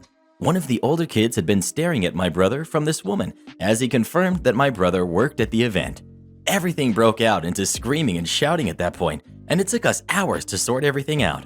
The pastor's wife had gone missing during this screaming match. It came to light the pastor thought his wife, who headed the organization, would give all of the funds off to my grandpa. She never even put them into the church. Things got a little crazy as everyone realized she was gone and the weight of the scam she had pulled off on them. Each event hosted around 20 to 25 kids. People would donate money to help the kids of the families with less funds too. So we're not sure how much under the table money was given for that goal, but we do have an estimate on how much she got away with. $105,000 was the estimate she got away with before vanishing into the night. To say it was confusing was an understatement for me. I just wanted to go back home and keep an eye on the horses. My oldest brother's fury was nothing compared to the anger my grandpa felt. He was so angry about all of it and only allowed the head pastor to come up and visit his wife. No one else. He was bitter, but at his wife's request, he wouldn't let his bitterness affect the kids. We hosted the events as planned, and Grandpa's bitterness grew as we went from having 25 at our max to almost 50 per session. Every bed was filled in the camp beds, every bunk stuffed, and all of our hearts felt raw. I was a kid and I felt cheated, but I refused to let that show, trying to follow Grandpa's example. I failed miserably a few times, I'm sure of that, but I did try. Well, now we're on to the revenge part of the story. All of the above happened in the lovely era of internet is a thing? How new? Grandpa had his venue listed in the yellow pages, if that dates us at all. I had turned 20, and Grandma's health, which had been in steady decline over the past few years, had really crashed hard. Her end was getting close. Grandpa asked me to help with her and the events going on because he was in no way ready to visit with people at all. So I balanced taking care of her needs and Grandpa's needs with running the venue through the booked events. On the website I removed all the information and wrote a message that stated, "Due to current conditions, only previously booked events are on the schedule. Thank you. We'll be up and running again after the events conclude." It was the nicest way I could think to put, "My grandparents aren't able to handle people at the moment. Please leave us all alone." Well, while in with the pastor in town, after tending to things for almost 5 months, my truck broke down. Unfortunately for me, the auto shop needed a part from another city, and it would take a few days to get there. I asked a family member if he could tow me to the shop over there, and he offered to have his wife drop off their car so I could get back to work with Grandma and he'd take care of my truck. I politely refused, desperately needed a break. Even just a ride to another town 30 minutes away would get me away from the suffocating feeling with them. They agreed and took me over to get my truck fixed. Now, the shop owner said it would be about 3 hours to fix it and I could wander around the town. I told my family member I was good. He could head out and I'd call if I needed more help. He gave me a hug and told the auto shop he'd pay for the repair. I needed a break and I appreciated that. Family helps family is our family creed. So I got to wander around a town I never really got to, trying to find a good place to get some food for lunch. When I made it to a restaurant, I noticed a very well-made flyer in a window. It talked about an upcoming meteor shower and how beautiful it was going to be. It reminded me about how the next town over's light pollution was going to eclipse the beauty of God's sparkling show. It talked about an event being held up on the mountain where parking would be $20 for a breathtaking view of the sky, weather permitting. I smiled a little as I read the flyer and then did a double take. The flyer was boasting about a certain vista, a vista only available on Grandpa's land. I wrote down all of the info on the flyer and told myself I would call as soon as possible. I went into the shop to get food and wondered if I had messed up and completely forgotten an event or not. Well, turned out I hadn't when I got home and double-checked everything. We had parking for maybe 40 cars max, so I was curious where the cars would be parked. I decided to call with an out-of-state cell phone, thanks to an uncle and aunt who were visiting Grandma when I got back with my truck. Host: "Hi, how can I help you?" Me: "Hi, I found your flyer. Oh my gosh, it sounds like so much fun. I mean, the stars in town are like 1000% better than anything in my area. Are they really so pretty up on the mountain?" Host: "Oh yes, it's one of the best places to watch the stars in our area. It's going to be absolutely beautiful." Me: "But like, I'm worried about how many people are going to be going. Like, parking us. My car's not going to I don't know, end up with dirt on it, is it?" Host: "Oh, no worries about that. We have premium parking for $40, but the $20 is parking in a pasture." Me: "The entrance fee is by car. Do we need another type of fee?" Host: "Oh yes, a $5 fee per person will also be needed. Make sure to bring cash for parking and your entrance fees. We'll have food carts too." I was shaking at this point in anger at this woman. I had checked the schedule and I knew no event was going to be happening. The campground had been abandoned a bit. All of the horses moved to my cousin's place at the base of the mountain, and I was taking care of Grandma and Grandpa at their cabin on another property on the same mountain, closer to the hospital and all. Me: "All right, I'll be there. Thanks so much." I hung up after the goodbyes and started to shake in anger. I knew the property was closed down and we had had issues with someone breaking into the property. I had been trying my best to manage the events, the venue, and Grandma and Grandpa. I had. She had mentioned that a pasture would be parking for everyone, and I wondered which one it would be. Then I realized it was time for the soil to be tilled and smoothed for the horses. I also realized something that I could do that would be wonderfully evil. I asked my visiting family if they wouldn't mind keeping an eye on Grandma and Grandpa, and I sped off to visit a family member. This particular man had married one of my grandma and grandpa's daughters and adored the family and worked as part of the fire department for our area. I came in with all the information I had and told him my plan. I signed the documents and he put the information away at the back of a drawer and gave me the okay to go with my plan. I tilled the pastures, all of them. I churned up the dirt and then smoothed it out, making it look like such an inviting slab of land to park on. I then left all of the gates wide open. I didn't want anyone breaking locks, and I knew this was going to happen one way or another. Now, if you've ever tilled the soil, you know the ground is soft. That's what plants need in order to grow. Hard soil will kill your plants almost as fast as overwatering or crows. The day before the event, I was in the main parlor getting some water when I noticed a car coming up. They sped up, and who stepped out but the pastor's wife I had seen all those years ago and another woman from the same church. It dawned on me that this was a con they were using, and I wondered how many times they had used the campgrounds before. I saw red. I hid and watched as they knocked on doors, checked all over the place for any signs of life, and then started to talk excitedly as they sped off. I made sure my grandparents were well looked after as I kept lurking on the campgrounds and waiting. They came back the next day, the day of the event, and brought a line of porter pots, a hand washing station, and a few food vendors that got set up. They turned on the footlights to the wedding vista, and I felt my blood just about boil.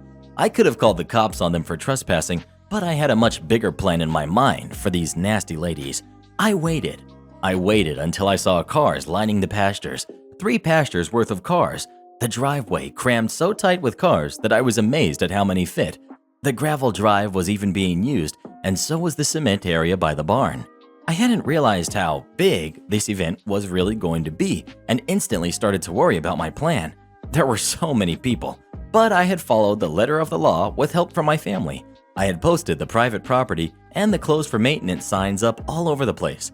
I was so nervous as I saw so many people going up the footpath, but resolved that my plan was foolproof. When the food vendors turned off their lights, I knew it was time. Everyone was blocked in and up at the vista. I started with the pastures. That lovely soil plus the sprinkler system quickly became a muddy sink that stuck all of the cars up to their tires or doors. I went all out. I turned on every fire sprinkler on the property. I knew the vista was getting a proper soaking too.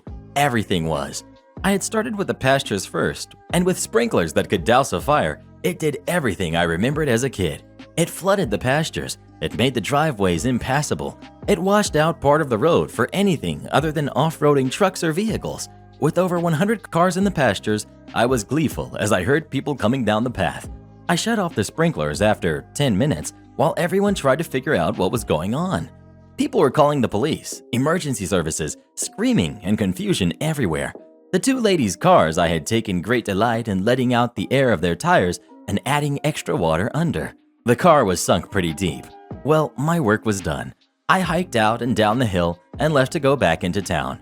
The police made it up by the time I had already gotten back to Grandma and Grandpa's place. I was found there, and family vouched that I had been there the entire night when the police showed up. I explained to the police I wouldn't be caught up on the campground tonight, especially not with a fire safety test going on.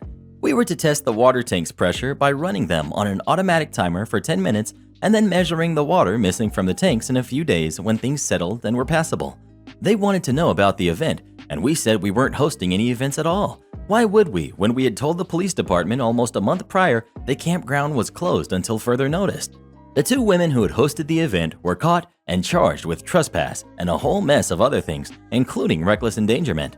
The firemen produced the permit too, to test the fire tanks. After all, they were paramount to the running of the fire department. They had 2 helicopters that would fill at those stations after all, and they needed to make sure that each pump could push out 100 gallons per minute after all. The women had to pay for tow services, damage the towing cost of the property, hotels, and inns for the people who were stranded and didn't have somewhere else to come pick them up, and a ton of legal fees. The woman from the church had been wanted for her previous crimes and had been living at this woman's house, helping her to run similar scams all over the country by using out-of-season abandoned properties for their scams. I don't have too much information on the end of it all, because unfortunately at the time it was wrapping up, Grandma passed away. I do know that all profits from the scams had been sunk into fixing the damages and repaying for the crimes. It cost a lot to dig out cars that got stuck in the mud. I hope you all enjoyed my tale of revenge. I did not expect it to be so long to write up, But then when I tell his story to family and friends, they all know the campgrounds, so I don't have to go into that. Speaking of campgrounds, have you ever been to a camp? And if so, did you enjoy it? Please let us know. I attended a How to Stop Being a Karen retreat recently. I think it might have helped, to be honest. Am I the jerk for telling my friend that he's basically an employee of his dad and not a business owner like he says he is? My friend Jay comes from a wealthy family as his dad owns several successful businesses. He's not a snob, but recently he's become a bit preachy about how it's better to be an entrepreneur than an employee. We've talked about it several times before. I've been working for a financial company for 9 years, and he always asks me about when I would put up my own business. I told him that I enjoy my current job because I get paid all right, have a great time with my coworkers, and learn many things from my clients. Jay said that I'm wasting my time working for a company that pays me so little compared to what I could earn if I were a business owner. I told him that I do have plans of having my own business someday, but that requires a large amount of capital and is a huge risk that I'm not yet comfortable taking. He said that I've been an employee for 9 years, so if not now, when? And that you can only get the reward if you take the risk. I usually try to brush things off because I know that Jay has good intentions. He's just a little out of touch with how hard it can be to put up your own business and be successful at it, since his dad's businesses have been there all his life. But the other day he was telling me about one of his cousins who asked for advice in college majors. He told me that he told his cousin to go for a business degree, work for 2 years to get some experience, and then have his own business, just like Jay said he did. He also told his cousin to remember to aspire for greater things and not be satisfied with being an employee forever. I was a bit irked about the last part and told him that, hey, there's nothing wrong with being an employee forever, and not everyone is cut to or wants to be a business owner. He said, yes, there's nothing wrong with being an employee forever, but if you're smart or have any ambition, you would want to have your own business instead of working for someone else your whole life. I told Jay that if he thinks that being a business owner is the best way to succeed financially, then why hasn't he put up his own business? He said that he does have his own business, referring to the construction firm his dad founded, which he now manages, and he doesn't have to put up a new one since his family already has one in place. I asked how it's his if he isn't the registered owner, needs approval from his dad for all major decisions, and doesn't control the company's income. I said that he's basically an employee who happens to be related to the owner, and the monthly allowance he gets for running the business is his salary. He didn't reply to me after that and hasn't talked to me since. Am I the jerk? Well, what do you think? Is OP the jerk or is his friend the jerk? Please let us know. His friend sounds quite insufferable, to be honest. When shipping costs more than the item itself. In 2019, my wife and I welcomed our first child into the world, and as a baby shower gift, my father, who lives on the other side of the country, wanted to buy us a crib. Obviously, the easiest way to do this was to order from Amazon, so that is what he did. Total came out to something like $650 plus free shipping. Now, my wife and I were the ones to select which crib we wanted, and my father had no issue with the price. My dad orders it from his account, shipped it to my address. So the crib shows up. They drop it at the base of our driveway, and we have about 15 steps up our front door. That box is heavy, probably handy of 500 pounds, and it's just me and my pregnant wife. So, me. But we get it in, and we spend a day building it and go on with our lives. But as ads do what ads do, my phone was bombarded with ads for cribs, including the one my father just bought us less than 2 weeks ago. And surprise, surprise, it's gone on sale for $430. So I contact Amazon, let them know what's going on, and ask if they have a 30-day price guarantee. I figured there was no reason to tell my dad he could have saved $220 if he wasn't able to get the money back. Now, because it was over $200, they couldn't just do a refund, but said that we could return the crib and order a new one. Unfortunately, we've already built the crib and can't return it, so they told us, order a new one. When that crib comes, return the old one, get the refund. I made sure to ask about return shipping, and they said that would be covered as the item has free shipping, and I saved the transcript of our conversation. So that's what we start to do. I contact my dad, he puts a new order in, and we wait for the box to arrive. Similar situation, heavy box left at the edge of my driveway, but this time the weather was pretty crappy and the box got ruined. I took photos of it sitting at the curb and then moved it inside. I let my dad know, and he contacts Amazon and then gets an email providing the return address and instructions on how to return it, including a blank, affix postage here, spot on the label. Back to talking to Amazon support, and they're very sorry and look into it. Apparently, shipping on this crib is like $350, and I'm sitting there with 2 cribs and proof that Amazon said they'll cover the return shipping, so like $1,050 in shipping, all for what amounts to a $430 crib. So they told us to keep it and refunded the original purchase of $650. My sister lived a few hours from me, and her and her husband were looking at starting to try for kids, so she got herself a crib as a baby shower gift for my dad too. Am I the jerk for snitching on my brother when I found out he was planning to leave home? I'm 16, female, and my brother, Mikey, who's 19, does a lot around the house. Our mom works long hours, so he tends to handle anything related to the house, cooking, cleaning, etc. Even before lockdown, he had an agreement with his college where he was only there 1 day a week due to some anxiety issues and slight agoraphobia. He spends most of his time at home, doing his chores, studying, or helping look after our little brothers, 6-year-old twins. He and our mom do not really get along. They argue constantly. Mom thinks that Mikey exaggerates his anxiety as he is always a lot more relaxed and cheerful when he's with his friends. You'd barely know that there was anything wrong with him. He tends to try and spend as much time in his bedroom as he can when she is at home. They started arguing more frequently when he was coming up to leaving school and had to start thinking about college. Mom was insistent on him getting a business qualification, and after some arguments, he agreed. He tried to convince her to let him apply for a hair and beauty course, but Mom was having none of it. She doesn't want him going into something like that. Besides, if his anxiety is that bad, then there's no way he'd be able to do it. So after a few months before the lockdown, Mikey started having to go to mandatory college classes around 4 days a week. It didn't make sense as the college knows about his anxiety, but he was insistent that it is mandatory and he was coming home with a bunch of notes and stuff, so it seemed like he was going. Mom really wants him to get this qualification, so she sorted out babysitters so he could go. However, last week I heard him talking to his friends. They were talking about housing and he told them that he has money saved up. I was confused and questioned him about it later.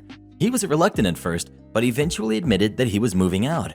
He had been lying about the mandatory classes, instead working at the local care home. He was saving money to move out and had already dropped off any important documents, birth certificate, passport, etc. at a friend's house. I asked him why he wanted to leave, and he told me that Mom was controlling. She's really not, and that he wanted out. He's also not interested in going into business and has been emailing several college lecturers to try and sort out funding for a hair and beauty course. I think he's doing it to wind Mom up in all honesty. He begged me not to tell her, but I couldn't help it. I told her as soon as she got home, and she freaked out with him. They've been arguing a lot more than usual, and Mikey is going even further out of his way to avoid her. He's been pretty off with me as well because of this. I told a couple of friends about the situation, but they seem to think I should have kept my mouth shut. I just didn't want my mom to have to find out 2 or 3 weeks before Mikey left, considering he does so much in the house. Am I the jerk? Edit. I'm just going to edit this because I'm not going to explain it in every single comment. I did not tell my mom because I thought I'd have to do everything Mikey did once he left. Mom knows I will flat out refuse to do it. So she has to put out a couple of advertisements for babysitters and nannies and is going to try and get a cleaner if we can afford it, which we probably should be able to. Edit 2. This is going to be my last edit. I can deal with people who might think I'm the jerk, but I'm not putting up with the disgusting DMs. For the people saying my mom shouldn't have shaved Mikey's hair off after they dyed it. She did warn him after the first time he bleached and dyed it. That time she just made him dye it back. He is not being singled out either. I can't dye my hair either, and my little brothers won't be able to either. It's not just Mikey. And for the people asking why I hate my brother, I don't. I love him to pieces. He always used to help me with my homework, spent time with me, and was a shoulder to cry on whenever I needed. I didn't tell Mom to hurt him. I told her because I didn't think Mikey was going to give her much notice to sort out babysitters and stuff, and she doesn't need that stress right now. You lot might not believe me, but it's true. Well, what do you think? Is OP the jerk? And if so, why? Please let us know. Bruh. Am I the jerk because my coworker was fired for cleaning my desk without my permission? Yes, you read that right. People are mad at me at work. Let me explain. So, we all have cubicles with high walls that are textured where you can hang things. I suck at decor. While some coworkers, including this lady, kept their spaces looking like hotel rooms or whatever, mine wasn't bad, but it was busy. It was set up so I could find everything I needed for work. Well, one day I came into work and all my papers and things were gone. I look in my cabinets and everything is neatly tucked away. I was a little taken aback and offended. I get to work an hour early, so I immediately start searching for everything and putting everything back. While I'm looking, someone who is higher up, like an assistant manager, walks by. What's strange is, 1. She's early too. 2. She was walking all the way on my side of the floor where her desk is many rows from mine. So I really think she was there because she saw something after I left the night before. She asks me what's wrong. I tell her someone moved all of my stuff. She then tells me to write the director about it. So I write the email. Remember, management approached me. I didn't go running to them. I proceed to work. The lady comes in and doesn't say anything to me. At the end of the day, I look in her cubicle and it's cleaned out. Now people are saying I got her fired. She talked to another coworker claiming she was only trying to help. Keep in mind, I never asked her to clean my desk and she never asked me to clean my own desk either. Management is always putting out emails about cleanliness. People eat and leave food for days. When the director called me into her office, she made a point of telling me my desk was fine. She said the situation had been handled. I never asked for this lady to be fired. I had no idea who did it. People saw her. Now she's fired and people blame me. Am I the jerk? Also, this lady wasn't a very good employee overall. She argued with customers and management a lot. She had the rules changed regarding cell phones because she kept FaceTiming her kids while at her desk. Edit for clarity. The assistant manager approached me and asked me to write an email about what happened to my desk. At the time of writing the email, I didn't know who had tampered with my things and no one told me. Actually, no one told me she cleaned my desk either. I put 2 and 2 together on the spot because she sat right next to me and would have looked at my desk every day. This lady was annoying in other ways. I have an earlier schedule than her, and I remember her coming in and basically forcing me to say good morning to her even while I was talking to a customer. It was confirmed she was the culprit when other coworkers complained to me and told me the lady said she was only trying to help. I wasn't concerned about sensitive information on the desk, but the job requires knowing a lot of information, and she pulled all my resources I used often during the day. Well, what do you think? Is OP the jerk or not? Please let us know. No, OP is fine. I think management just really wanted to get rid of her and use this as the opportunity. Am I the jerk for not siding with the other wives? Background. I've been with my husband for 6 years, married for 2. We have no kids and do not plan to. I'm 27, female, and my husband, who's 32, has a group of guys that he's been friends with since elementary school. After college, they all moved back to the same area and several of them rented a house together until they started getting girlfriends and moving out. After they moved out, they still had guys' night nearly every Friday until lockdown happened. They started back up a few months ago after restrictions in our area relaxed and the majority of the guys started getting tested regularly because of their jobs. There is one single guy, let's call him B, left in the group, and they meet at his house and hang out in the carport to drink a few beers and just hang out. I've never had a problem with my husband, W, going guys' night. He gets off work at 5 and is usually home no later than 8 every Friday. He never drives home drunk, and if he ever does have a few too many, I don't mind going to pick him up. I feel like I should note that we live the farthest away from B's house, about 15 minutes. All the other guys live within walking distance of B. Usually I bake cookies or other snacks for him to take with him to share with the guys. I also don't mind driving the other guys home if needed. If we have plans or anything, he doesn't go. Since the guys' night has resumed, the other wives have been complaining about it. We're friendly, but none of us are really good friends like our husbands are. We've tried to have a girls' night while the guys have their night, but most of them have kids and we really don't have anything in common outside of our husbands. It was just awkward. One of the guys, A, is married to F, and they have a 1-year-old baby. F has been particularly vocal about not wanting A to be out every Friday, as she wants help at home. The other wives backed her up and started a group chat asking that we present a united front to cancel guys' night. Here's where I may be the jerk. I refuse to side with them. It gives me time to unwind after work, and it's become part of my routine. So when the other wives told their husbands that they didn't want guys' night to happen anymore, I told W that I didn't feel the same way and he should keep going. He enjoys it and he should get to see his friends regularly. So after the confrontation, the other guy started in with, "Why can't you be cool like W's wife?" Or, "She lets him go, she even makes us cookies and picks him up," etc. A apparently made the comment, "I wish I was still single like B. He can do whatever he wants and I miss that." all the other wives are upset with me, saying if we had been a united front like they planned, guys' night would either be canceled or a less frequent occurrence, once a month. So, am I the jerk? Edit. Some info to clear up some assumptions I'm seeing in the comments.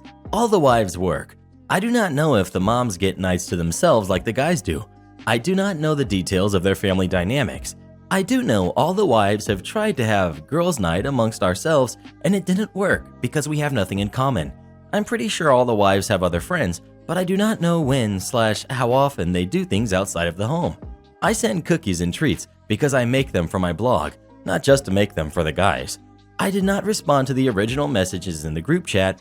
I found out that the wives confronted the guys via my husband. Edit 2. Wow, I logged back on this morning and I was completely overwhelmed. This got way more attention than I was expecting. Thank you for the awards. I've never gotten Reddit awards before. I showed this to my husband over breakfast this morning and his initial response was, "So, does this mean you're Reddit famous?" But we agreed to read through the comments together tonight and try to come up with a solution to help ease some tension in his friend group. Thank you for all of your input and apologies if I don't respond to your messages and comments.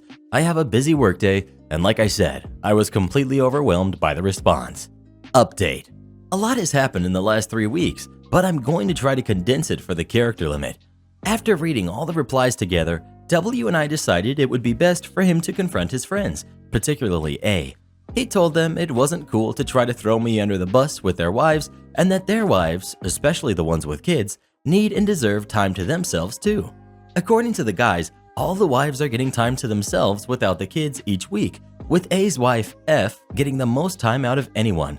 She works until 4, but doesn't pick up their baby until 7 every day. She has a workout class 3 times a week and a standing girls' night every Wednesday where she doesn't come home until 10 to 11 p.m. A picks up the baby on Wednesdays. W and I held a brief, socially distanced get-together in our yard to clear the air. I confirmed what the guys had said about the wives getting time and the wives admitted that they do, whether it's manicures, gym time, book club, etc. That's when I found out about F's social schedule. Then they confirmed that all the guys were attentive and involved dads. W later told me he was sure his friends weren't complete jerks, but was glad to have the reassurance. Then it erupted into a fight between A and F, with A saying he only gets 1 hour a week to himself since he gets off at 7 and is home by 8. F broke down and started screaming that it wasn't the time spent with his friends, but his comments the following days. She then turned on me, literally pointed and screamed that it was my fault. That during the lockdown, for the first time in over 5 years, she didn't have to listen to A talk about me all weekend. I was shell-shocked and didn't know what to say, but W jumped in and told her that she could not talk to me like that and she should probably leave before she said something she couldn't take back. F left and A stayed. Afterwards, the other wives admitted they only agreed the ultimatum after F relentlessly persuaded and pushed them into it. I have never seen this side of F before, so I had no idea she could be like this. A has been sleeping at B's house for almost 2 weeks now. He's still been picking up/spending time with the baby, but he doesn't sleep at his house. He says they're going to try therapy, and if that doesn't work, they'll probably separate. As much as I dislike the guy, I feel bad for him. Guys' night has resumed. I still send cookies, but W says he doesn't bring me up and shuts the guys down if they try to talk about me. Well, who do you agree with? OB or the other moms? Please let us know. They need to turn this into a reality show. I would so watch it. Mistaken for a middle schooler. This happened about 7 or so years ago.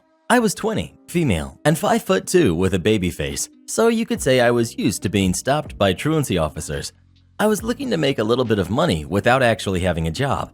I was in college and didn't want to dedicate too much time to anything other than schoolwork. I lived at home and my tuition was paid, so getting a job really wasn't all that important.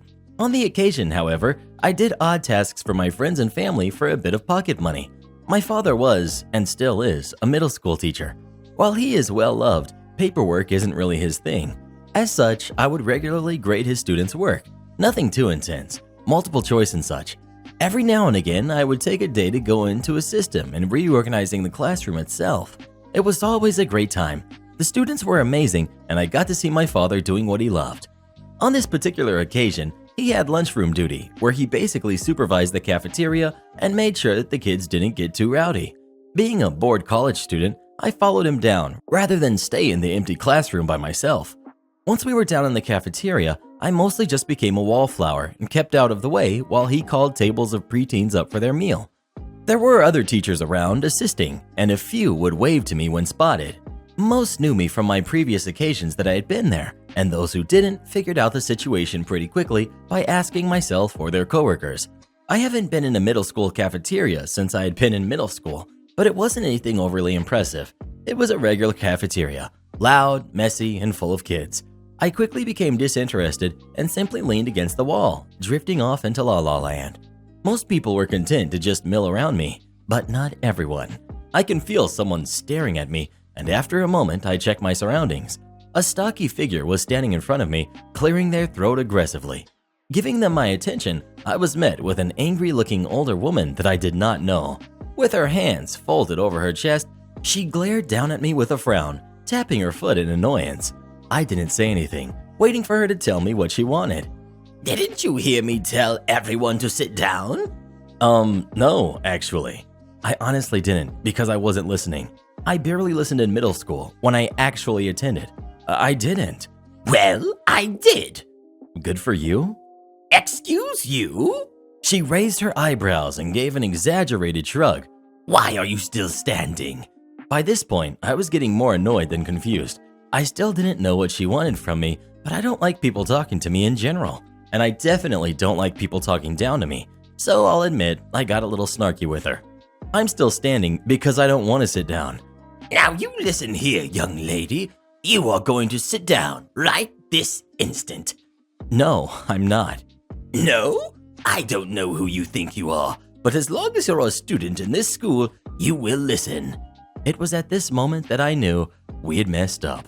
I, of course, wasn't a middle school student, and I was highly offended that she thought I was. While small and unimposing, I'd certainly hit puberty hard enough not to be mistaken for a 7th grader. Still, I tried to be understanding in that mistakes had been made, and I tried to backtrack. Oh, I'm not… Yes, you are. I don't even go here. Oh, so now you don't go here, huh? Then why are you here? Go on, tell me another lie. Quite literally backed into a corner, I began looking around for my father, but I couldn't see him from where I was standing. I didn't need him to save me.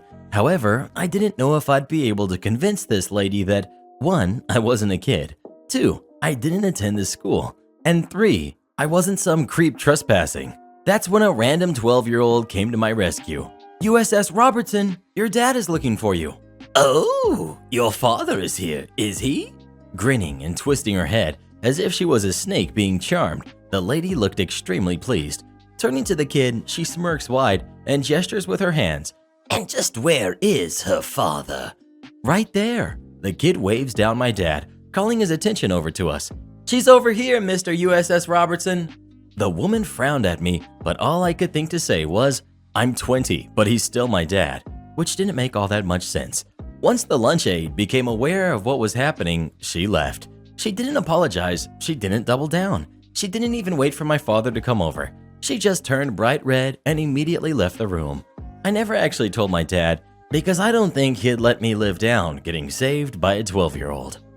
Entitled mother steals from my car because she hates shopping. Alright, this is gonna be a short story because I get too angry talking about it. First of all, a touch of backstory. I wrote the stories about the entitled parents locking the park gate around a year ago. I have since moved house with my parents, and I wasn't going to tell this story because it's a little old, but hey, here we go.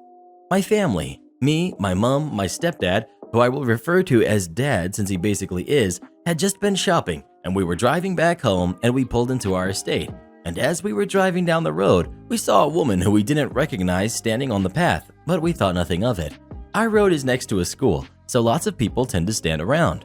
We pulled into the parking spot and we began loading up on the shopping bags to take to the house, which was down a pedestrian path and round a bend, out of the view of the car. We walked down to the house and we put our shopping on the counter. Then my dad stopped me. Dad, I think I left a few bags in the boot. Can you run and grab them? I agreed and he threw me the car keys. I went outside and as I walked towards the car, I saw that our car boot was open and someone was inside. My dad forgot to lock the car. It was the lady we saw before rummaging around in our shopping, and her arms were full of biscuits, cakes, and a pack of cobs. Me. Excuse me, what the heck are you doing? Entitled Mom. I'm just getting the shipping out of my car.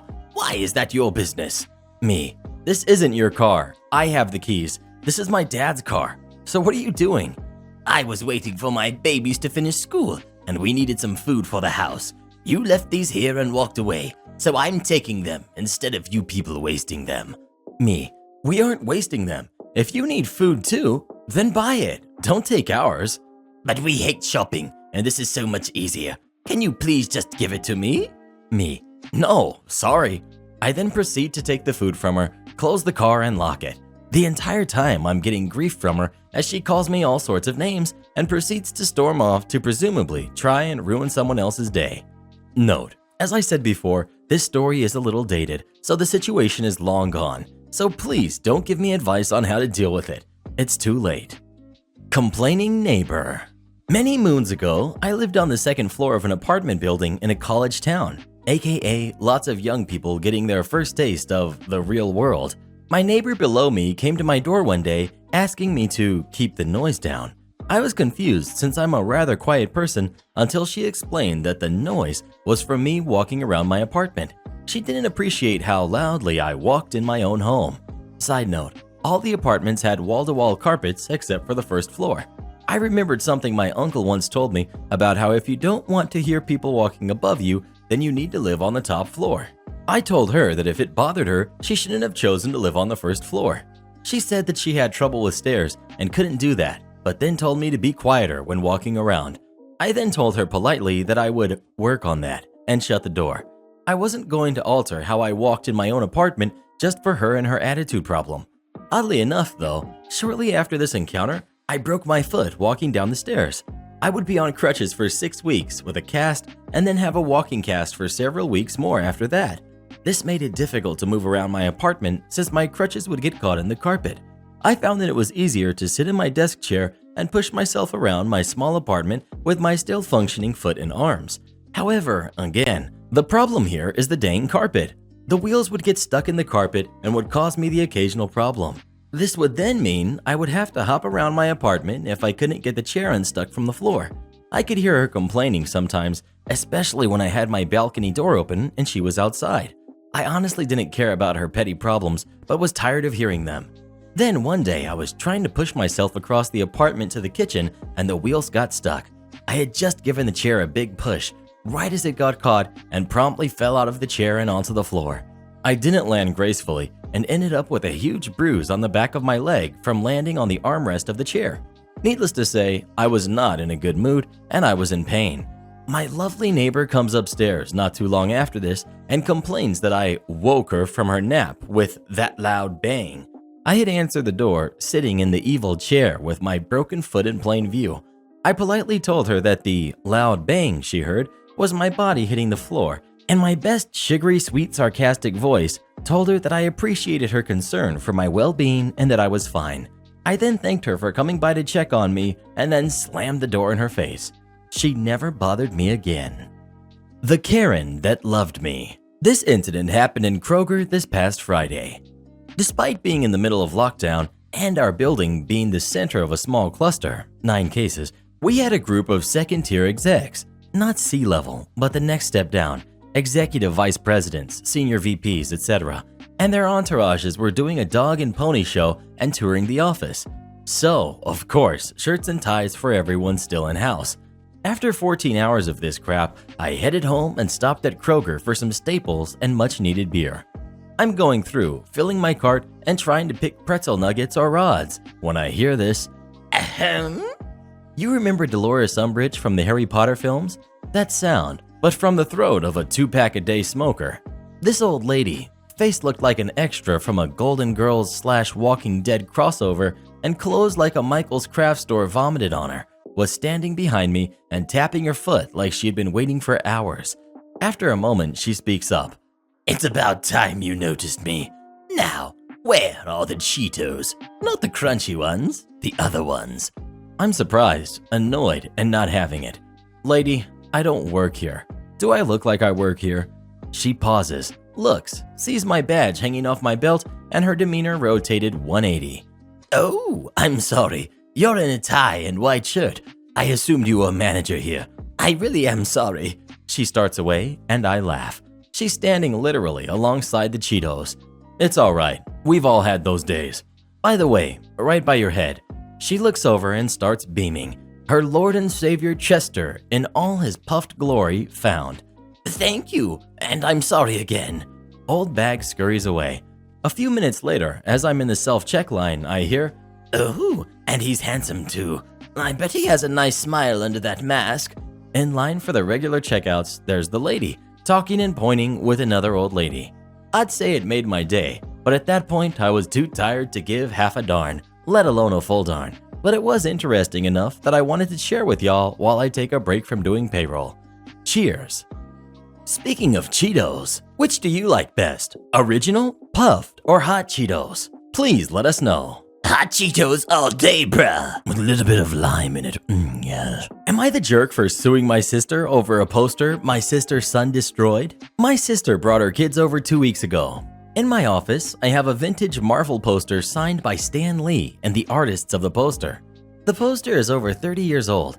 Her son saw this and thought it was really neat and wanted me to give it to him. I tried to be diplomatic, but let him know that wouldn't happen. For certain reasons, my office door locks behind me and you need keys to open it. This is important. Fast forward the next day. We're going to the park and I can't find my keys. We're looking around the house and I hear her daughter yell out, "Oh no!" And my sister and I go running. Her son has opened my office and climbed on the desk to get the poster down. In doing it, he managed to tear it in half. I'm furious. This poster is not only irreplaceable, I got it signed with my now deceased grandfather. It has a lot of sentimental value to me. My sister completely blew this off. Heck, she even started giggling when her daughter said, "Oh no," the second time because she thought it sounded cute. She didn't offer me anything, even an apology. Her argument is that I should have had my keys on me because I should have somehow expected that her son would try to take it down from the wall. Dad and wife are firmly in my camp. Dad recognized how important this was to me because it was only a few days before he suddenly passed away and was the last thing we did together. My mom and sister are acting like it's no big deal. Sister ghosted me when I text her asking about compensating me for the poster. In case anyone is wondering, when we moved into my house, we had the poster appraised at $3,000 due to the condition and rarity of this particular poster. I was informed after Stanley's death it went up, but we didn't have it reappraised. This particular one does go on eBay and unsigned, fetched north of $2,000.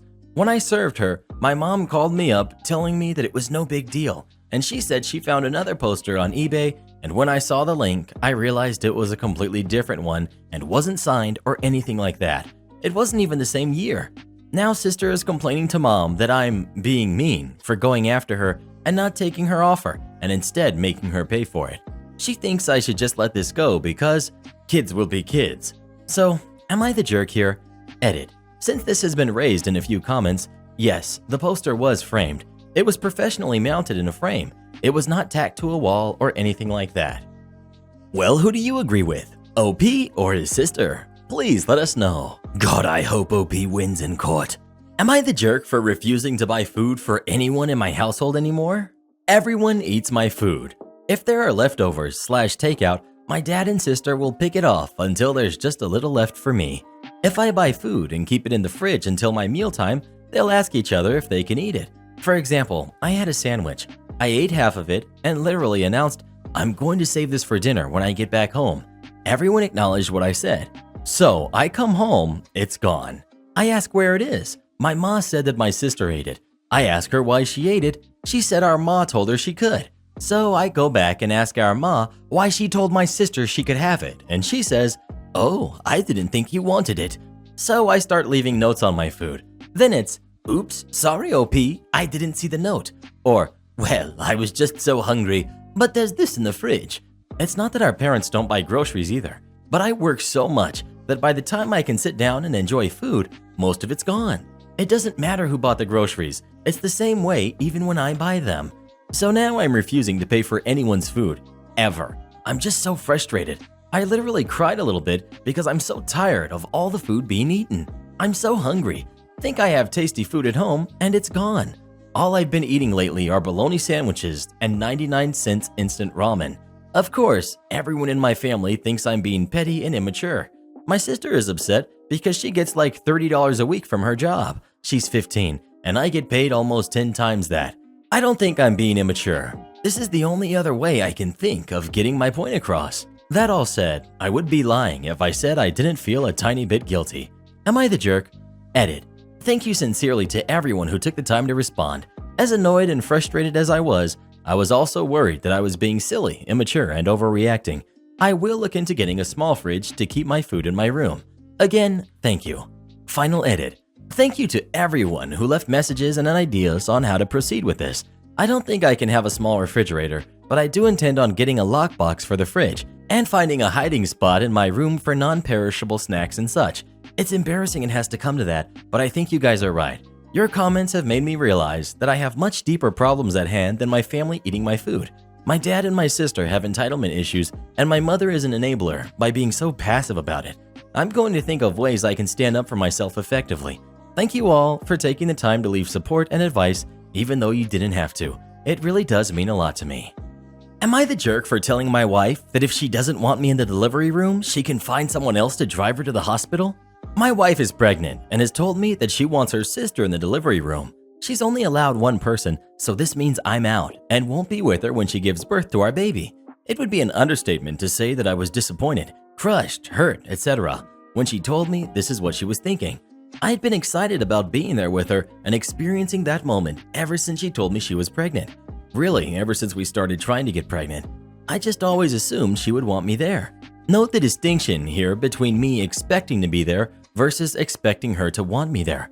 I'm pointing this out because what's worse than the disappointment is her rejecting me and basically telling me that she feels like someone else could give her better support while giving birth. That's really made me feel like a jerk and a worthless husband and father. I've tried not to take it to heart or personally, but I don't know how else to take that kind of rejection. It doesn't help that she's really given no reason for why she feels like her sister would do a better job of supporting her.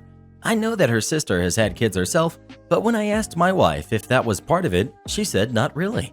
I then asked her if I had done something wrong or failed in some way, or if she was upset with me, and she said it wasn't anything I had done and she wasn't trying to punish me.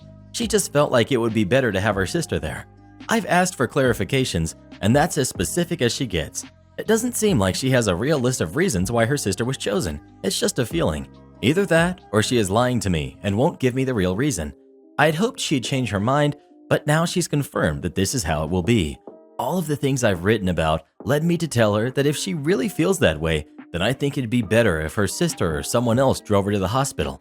Otherwise, I'm just her taxi driver. Once she realized that I was serious, she lost it and told me I was acting like a child and pouting. I can accept that it's her choice, but if she doesn't want my support in the delivery room, then why would she want it on the way to the hospital or at any other time? That's illogical, so there's no point in me doing that either. She then decided to go stay with her family for a few days, and since she has, I'm being constantly bombarded by both sides of the family and friends of ours telling me to let this go and stop being a jerk. I know they're trying to help, but I don't think they understand the situation and just want it resolved so they can all feel better. Just looking to confirm if I am as bad as they think I am. Well, what do you think? Is OP a jerk or not? Please let us know. They're only 3. They can do what they want. Okay, so a few days ago, I went to a bowling place with my dad and my brother because we were bored, and we came across 2 different entitled parents. I'll post the second story in a few days. So like normal, we got our bowling shoes on, went to our lanes, and beside us was a mom and 4 girls around 3. We were halfway through the first game, but then something happened. Cast. We've got me, we've got my brother, we've got my dad, we've got entitled kids, entitled mom, and the bowling employee. So like I said before, we were about halfway through the game and the people next to us just finished. We thought they would pack up and leave, but no. 2 games was not enough for them. Entitled kid 1. Why don't we race the bowling balls down the lane? That would be fun. Entitled kid 2. Okay. So they grab a few balls and do exactly what they said. Now, I don't have a problem with what they were doing, but after they rolled down the lane, the balls would get stuck, and since we were sharing the balls, we didn't have many balls left. So my dad got up and politely says, "Excuse me, girls, the balls you are rolling down the lane are getting stuck, and we can't use them anymore. So could you please stop?" Entitled kids. Okay. So we continue playing with half of these balls, but then the girls start doing it again. So a bowling employee tells them to stop, but they keep on doing it as soon as the employee leaves. Now my dad is mad, so he gets up again, but instead this time he talks to the entitled mom. Dad, excuse me, your kids are getting the ball stuck, and I have already asked them to stop, but they haven't. Can you ask them to stop? Entitled mom, They're only 3. They can do what they want, so I don't care if you want them to stop. Buzz off. her language kind of surprised me at this point, and there was only one ball left. So I get up to get it before the kids can take it again, but entitled mom can see me doing it and trips me. Ouch! Stop being a crybaby. You don't deserve the balls. My brother, you're being very rude and selfish. Can we please have the ball and an apology for tripping him over? So she gets up and throws the ball at my brother. Luckily she missed, and screams, Take it then. and you know what the entitled kids say next? But we want it, Mom. At this point, they're being so loud that the employee comes back. Employee, what seems to be the problem?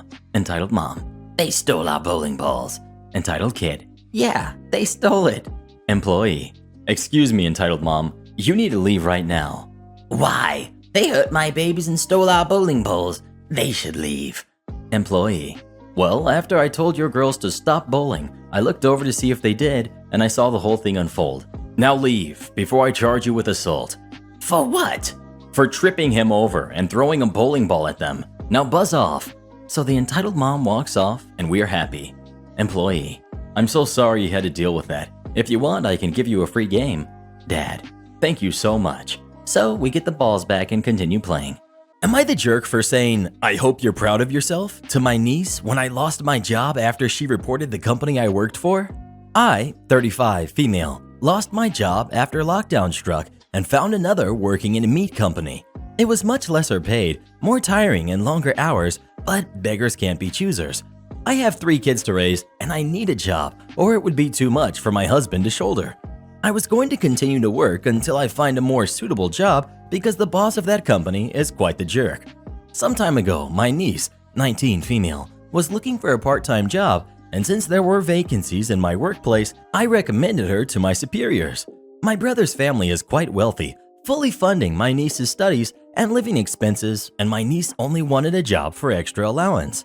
My niece soon found out that many of us working there are not paid the standard for overtime and our workload exceeds the norm. She was disgusted by the environment and wanted to file a complaint about the company to the authorities. I begged her not to, not because of my love for the company. I was going to leave eventually, but because, like me, many of us there have families to feed and needed the job. My niece ignored me and ended up making quite a big deal out of it, posting pictures, videos, and long paragraphs on social media, and filed some complaints to fight for our rights. I have no idea if it changed anything in the company. However, as a result of this drama, the company decided to dismiss a portion of its staff, including me, and a few other coworkers of mine had lost their jobs as well. They did not voice it out directly, but they have been avoiding me, probably blaming me for introducing my niece to the job. I have been avoiding my niece too, because despite her good intentions, I still lost my job. My niece has been texting me, giving me all sorts of reasons for why what she had done was right. When I ignored her texts, she sent more with long paragraphs, basically wanting me to acknowledge that she is right. I really don't want to put blame or argue with someone half my age still living in the comfort with their parents. So in the end, I replied, I just hope that you're proud of yourself. My brother texted me later saying I was being unkind to his daughter, that as her aunt, who witnessed workplace toxicity with her, I should encourage her to continue to fight for what is right, still going on between her and the company. I may be unemployed, but I'm going to spend my time looking for a job instead of joining some vendetta. Am I the jerk? Well, what do you think? Do you agree with OP or her niece? Please let us know. Entitled Dad trashes my basement and it's my fault. Backstory. My parents got a divorce when I was 3. Since then, my father, who we will call Entitled Dad, has not really been in the picture. Imagine any stereotypical movie of a kid sitting on the front steps, bags packed and ready to go, just to find out that something came up and the weekend trip has been canceled. The rare times that Entitled Dad did pick me up, I was dumped off with my grandparents and he would suddenly become sick. This continued until I was 19 and moved out of my mom's house. This is when he finally decided to re-establish contact with me. Not because I'm his son, but because now he can try to use me to meet girls around my age. This is how things have remained to this day 10 years later. Him showing up and begging to either pick up women or go to clubs, many times in front of my current girlfriend. Honestly, I could tell stories about him for days. An important note about my father: he is a truck driver, overweight, smells terrible, and horribly addicted to tobacco, all forms. This plays a big part in this story. That brings me to the start of this year. Out of the blue, entitled dad calls me and says that he wants to watch the Super Bowl with me at my house. After talking it over and thinking that I have not seen him in over a year, I foolishly agree to have him over. February rolls around and I get a call from him again. Here, he insisted that he stays with me for the entire weekend, maybe more. After him pushing very strongly, I reluctantly agree, again thinking that it has been so long and things will be fine. Super Bowl weekend arrives, and that Friday, entitled dad came rolling into town. Within minutes, he's complaining about anything and everything, asking where the best place to meet women at is. At this point, I'm already regretting my choice to let him stay, but I am too far into it at this point. I get him settled into the small bedroom in the basement. Then we go about meeting up with my brothers and his grandkids, which is a story for another time and another crap show. However, while meeting up with my brother, he decided that he wanted to watch the Super Bowl game with everyone. We decided to do it at my brother's house because there was more room. Finally, we are at the Super Bowl Sunday, and about noon, I go downstairs to wake up entitled dad. To this point, I had avoided going downstairs and just waited upstairs for him. I knock on the door, and he tells me to come in. I don't make it far though, because as soon as I open the door, I'm assaulted by the overpowering smell of BO, which is made a million times worse because of the space heater that he turned on himself, being set on high and the small room being over 90 degrees. Through watering eyes and softly gagging, I tell entitled dad that we need to leave soon. This is when he starts telling me he wants to sleep a little longer and to go on ahead without him and start cooking/setup. At this point, I just agree to it because I could not focus with the smell. Also, no, he did not notice that I was struggling because he just woke up and did not have his glasses on. At this point, I did not notice the state of the room because of my eyes watering and I couldn't focus. I head to my brother's house and I had just barely walked in that door as my brother is hanging up the phone from talking to entitled dad. He has decided to not watch the game with us. He has changed his mind and is going to drive to Las Vegas to have fun there. Needless to say, I was upset. This entire weekend was set up to watch the game, and he ditches last minute to go to clubs. After I calmed down a bit, I had a good time with my brother and his family watching the game and eating some food. Later that night, I get home and go downstairs to make sure the space heater was off. This is where I find it. The entire time that he's been down there, he's been spitting his chewing tobacco on the floor, windowsill, and bed. Plus, the bed had some dirt stains and sweat stains from him sleeping on it, and the overpowering smell of BO. I am extremely upset, and I refuse to talk to him or call him. I figured I would not have to deal with him again for a long time, and it will not be worth it. Oh, how I was wrong. After his Las Vegas trip, he keeps blowing up my phone, but I still don't answer. Several weeks this continues, and I finally give in and pick up, entitled dad. Wow, you finally picked up. Me. Yeah, sorry about that. I was starting to think that you were not going to talk to me because I trashed your basement. Me. Well, entitled dad, you are right. I did not like that, and I did not appreciate you treating my house and property like that. Well, that's not my fault. You didn't accommodate me. The space heater was too hot. Me. I'm sorry the space heater got too hot, but that does not… He cuts me off. Hey, I gotta go. He hangs up on me. Later on, I found out that he called 2 of my brothers. I have 3 older brothers. He told them I was horrible to him, that I was screaming and yelling. He told one brother that it was my fault because I did not provide him a trash can, even though entitled dad did not ask for one. The other brother he told that I did not accommodate him right, but did not go into details, other than I yelled at him. The conclusion is nothing exciting. We're not talking and he is avoiding me. But to be honest, I would rather have it this way. Since I turned 19, he has never seen or treated me as a son, but as a buddy. Also something I should clarify as well. The reason I did not call or yell at him is because it's not worth it. He is a 62-year-old man-child that still technically lives with his elderly parents and makes them take care of him when he is not on the road in his truck. If we confront him, then he just makes life hard for them and whines and complains to them. So over the years, we have learned to deal with it the rare occasions we see him and then send him on his merry way.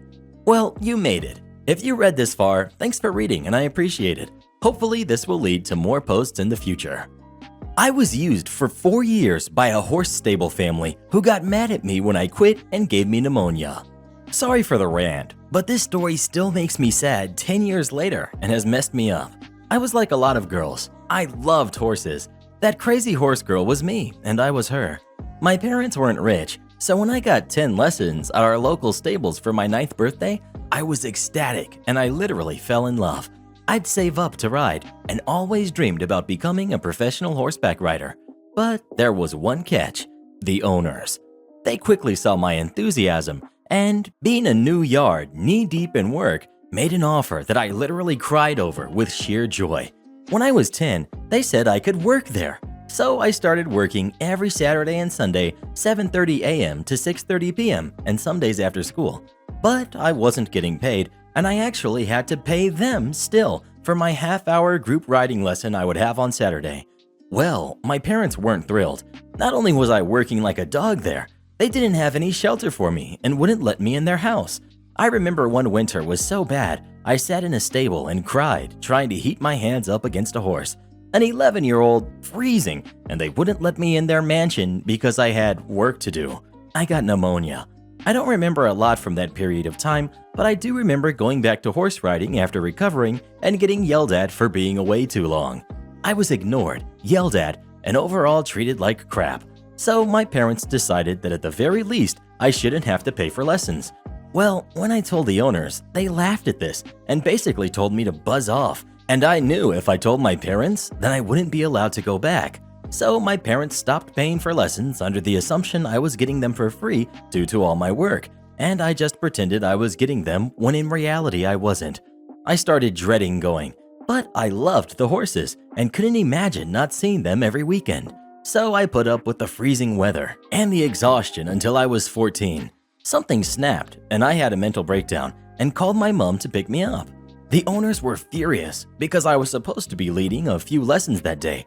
Another great perk of the job was walking around an arena for 3 hours nonstop leading the new riders. I hadn't finished cleaning all the horse stables. I couldn't do it anymore, and I went home. For the first time in forever, I slept in and went out with friends. A few months later, I started missing the horses badly and booked a lesson so I could see them. I know, but I was desperate. But when I got there, my favorite horse had died. No one had told me. I was getting weekly texts from the owners demanding I go in, but no one had even thought to tell me that the horse I had grown attached to over 4 years had died. I left right then and there in tears. They still made me pay for the lesson I never even went to, even though it was a group lesson and this happened a few hours before it, and sent messages to me until I blocked them. They sold their school horses shortly after and became a livery yard. I walked away from horse riding after losing all faith in the sport. I do still miss the horses I looked after and hope they're in the best homes possible. I gave this family my weekends, my time, and my childhood, and they didn't give me anything in return. Sometimes they would even pretend I hadn't paid for a lesson, knowing I was too anxious to protest, and I would cry when counting the money at the end of the day, counting that $30 I had given them for nothing. Sorry for the rant and typos. This has actually helped me relieve a lot of built-up emotion and trauma I've had from that time. I have so many more stories of the entitlement of this family if anyone is interested. Thank you if you got this far. Edit. I am disgusted at the amount of people who have had the exact same experiences as me, and touched at the overwhelming messages of support and encouragement. A lot of people have pointed out this is way more serious than I gave it credit for, and I've decided after reading all of the comments I will try and take legal action, or at the very least, get the message out about how bad they treated the help. I'm not sure how it'll go, but I realized if they did it to me, they'll do it to others, and I will try to shine a light on the truth of this company. I want to clarify about my parents. Unfortunately, they were aware it was a bad situation. They had no idea I didn't have shelter or sanitary setups, but they knew the owners treated me like crap.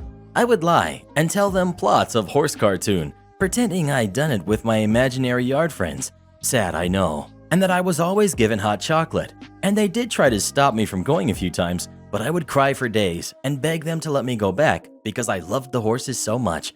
They are racked with guilt to this day and apologized a lot. I didn't realize at that age what was going on, even though most of the time they would talk down to me and shout at me. They would occasionally compliment me, and I would feel so appreciated and happy. Another point was the pneumonia thing. Just to clarify, I developed hypothermia, and I already had childhood asthma. The only toilet at the stables that I was allowed to use was in a rundown shed that had never been cleaned in the years I was there, which probably didn't help at all. I don't really remember that part of the experience well, just being in the hospital for a bit and being off school for ages. Speaking of horses, have you ever ridden a horse? And if not, would you like to? Please let us know. Am I the jerk for building a fence to keep out my neighbors? Earlier this year, I, 26 female, got an inheritance from a family member and it was a godsend. I finally got to move out and get my own place after living paycheck to paycheck. My dream place. I could never get a place like this without Providence or cutting my way through the corporate ladder. But the most important part is the pool. I love it. I'd swim every day if the weather let me. It has helped me get in great shape. The problem comes from the neighbors. Mark, fake name, and Kaylee, faker name, but it's something like that, have 3 kids. Brad, 16 male, Chad, 14 male, and Leah, 11 female. They started out friendly enough, especially Kaylee, who's dripping with housewife, yoga, PTA energy. She told me about a week after I moved in, over a plate of cookies, that the prior owners of the house were an older couple who let her kids use the pool whenever they wanted because their kids were out of the house and they didn't like quiet. I, on the other hand, love quiet. I am introverted. I love my privacy. First thing I did when I moved in was put up curtains. I told her I was uncomfortable with that arrangement, but perhaps they could come over occasionally if they don't abuse the privilege. Cue abusing the privilege all summer. Every time I was out swimming, it would not be long before Chad and Brad would run over and jump in, followed by Leia with her floaties. And being teenagers, they'd always want to roughhouse or gape at me and my friends when we'd get out of the pool and make gross comments. This would be tolerable if it happened once a week. They even brought friends a couple of times, and more than a couple of times I've had to tell them they need to leave because I was with adults doing adult things, like drinking. So now I'm putting up a fence for 2 reasons. 1, I'm getting a dog. 2, I want my privacy. Kaylee ran out of their house when she saw me and a couple of friends hammering in the fence and digging holes for privacy hedges. I made sure everything was within regulation and right on the property line. She said if I put up a fence, it'd be harder for her kids to come over and play. I said, yup. She asked if I was planning on putting a gate between our yards. I said, nope. Finally, she asked, a little choked up, if I was depriving her kids of our pool. Our pool? I told her how in the beginning I had said they could use the pool as long as they did not abuse the privilege, and they did. I said now they can only come over if invited. She told me they were going to be crushed and saw me as a big sister. I told her no boys look at their sister the way that those boys looked at me and my friends. She took huge offense to that, and it might have been gross to hear, but so were the comments that they had made about me. It's too much. I'm not their babysitter, and I have every right to my privacy. But some people have been saying the fence is too much and I'm going to hurt the kids' feelings. Am I the jerk? Update. I have no idea why there wasn't a fence already, but this was my first house, so it wasn't until midway through the summer that it even came up. That's when the fence plan started forming in my head. My insurance guy was just as surprised as you all were. The reason I didn't list my dog or insurance as reasons why I was putting up the fence to Kaylee was because I've been dealing with her flippant attitude for months, was too tired to BS any longer, and had just pulled up the courage to tell her off. I doubt she has much control of her kids because I haven't heard anything from her since, but Chad and Brad have invited me to play video games. Heck no. And Leia has asked me what kind of dog I plan on getting and if she can come by to see it if she promises to text me first. That's gonna be a no from me, dog. So I have a guest coming to check in. They're already at the travel agent rate, which is a heavy discount. It was more than half of what our rack rate is for tonight. This is important. They come to check in and their card declines. Okay, no problem. It happens all the time here because we're a major travel destination and banks will flag cards for fraud all the time. So they try her card. Same thing. Card declines. So they say they're going to call their banks. They come back about 10 minutes later. Customer. Yeah, my bank is closed. I can't get a hold of them. Me. They use a major bank that does have a 24-hour helpline. I'm sorry to hear that, sir. Customer. Yeah, but we have like this much in our account. I know it's about $10 less than what the room rate is, but major bank is charging us 20% to use our card here. Can you knock like another $20 off? This is a huge red flag because we will not be able to collect any incidentals if there are damages. Additionally, they're locals, and we've had a heck of a time with locals during what's going on, almost to the point we're not going to rent to them anymore. Me. Unfortunately, sir, the rate you have is our lowest rate. It's blacked out, so I cannot make any changes. Plus, that would make your rate less than $20, and I cannot have any rates that low. Customer. But I'm a Super Sparkly Sparkle member. You should do it. I apologize, sir, but the rate you have is as low as it can possibly go. Ugh, this is terrible customer service. Can I just pay cash then? Me, gesturing to the big sign at the desk that says we are currently not taking cash. Unfortunately, sir, I have to have a debit or credit card from a major bank. I cannot take cash. I apologize for the inconvenience. He slams his hand down on the desk. Listen here, you jerk. You're going to either take our cash or discount the room another $20 so that we can check in. I know the owner, and I will have you fired. Me. Sir, we're corporate owned. We do not have an owner. I'm going to cancel your reservation and ask you to leave now. This guy turns around to leave, turns back around, and punches the plexiglass that we have up as a barrier. I tell him I'm calling the cops, and he leaves. This is why we're considering not renting to locals anymore. Am I the jerk for leaving the hospital while my wife was in labor? So my wife sometimes likes to choose her mom over me when her mom gets all upset. I guess she doesn't like to see her mom sad, even though you can tell she's faking it. Like when we were gonna go on a relaxing date, she canceled it because her mom wanted to go to the mall with our firstborn. And when my wife said she had plans, her mom sobbed crocodile tears and she went ahead and said we can do the date later. Well, we didn't go on that date till 2 months later because I didn't have days to take off when she was off. This is one example. So a few days ago, my wife was gonna go into labor with our second, and she had promised I could be in the room until my mother-in-law told her a whole sob story about how she can wait outside and is too impatient, and my wife caved, and when I took her to the hospital, I was ordered to stay outside with our son.